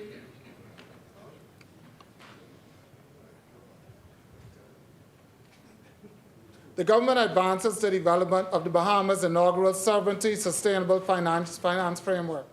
The importance of an accurate environmental and geospatial information becomes even greater with this. Further investments in climate resilience, disaster preparedness, sustainable development, and inclusive growth must be guided by reliable data, as BNGIS provides the information, infrastructure necessary to support these national priorities and to ensure that environmental investments deliver measurable benefits for future generations. In conclusion, Mr. Deputy, taken together, the work of DEP, the Forestry Unit, BNGIS, and the Department of Environmental Health reflects a ministry that is putting in place the legislation, science, enforcement data, and education to ensure stronger environmental protection, to also ensure sustainable infrastructure planning and improved disaster readiness, all contributing to better national development. We are not merely managing the environment, we are securing it for generations yet unborn. This ministry is building the institution from ground up. We are building the groundwork for sustainable progress across the Bahamas. Mr. Deputy, throughout this contribution, I have highlighted the work of DEP, Forestry, Bingus, and DEHS.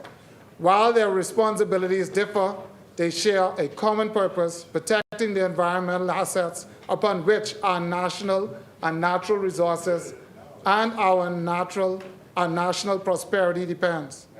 Whether through public health, environmental regulations, conservation, or geospatial planning, each department contributes to the shared objective of building a cleaner, safer, more resilient, and prosperous Bahamas.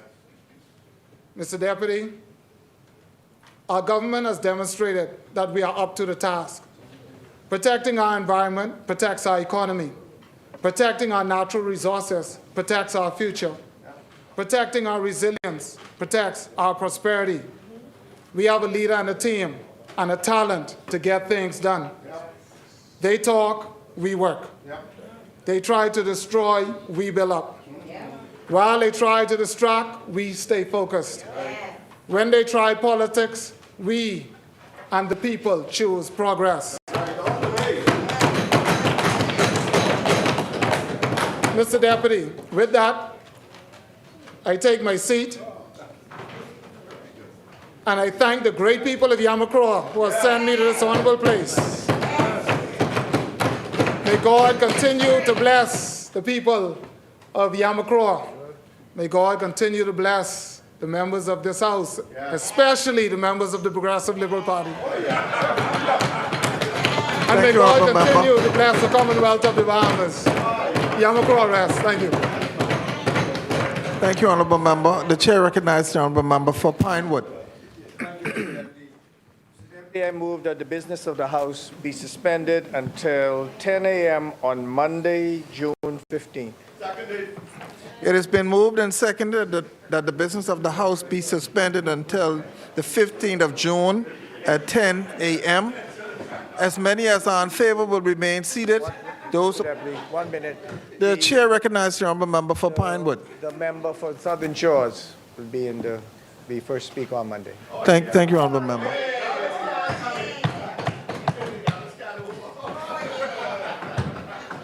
As many as are in favor will remain seated. Those opposed will stand. The motion is carried. The business of the House stand suspended until the 15th of June at 10 a.m. with sudden showers at the podium.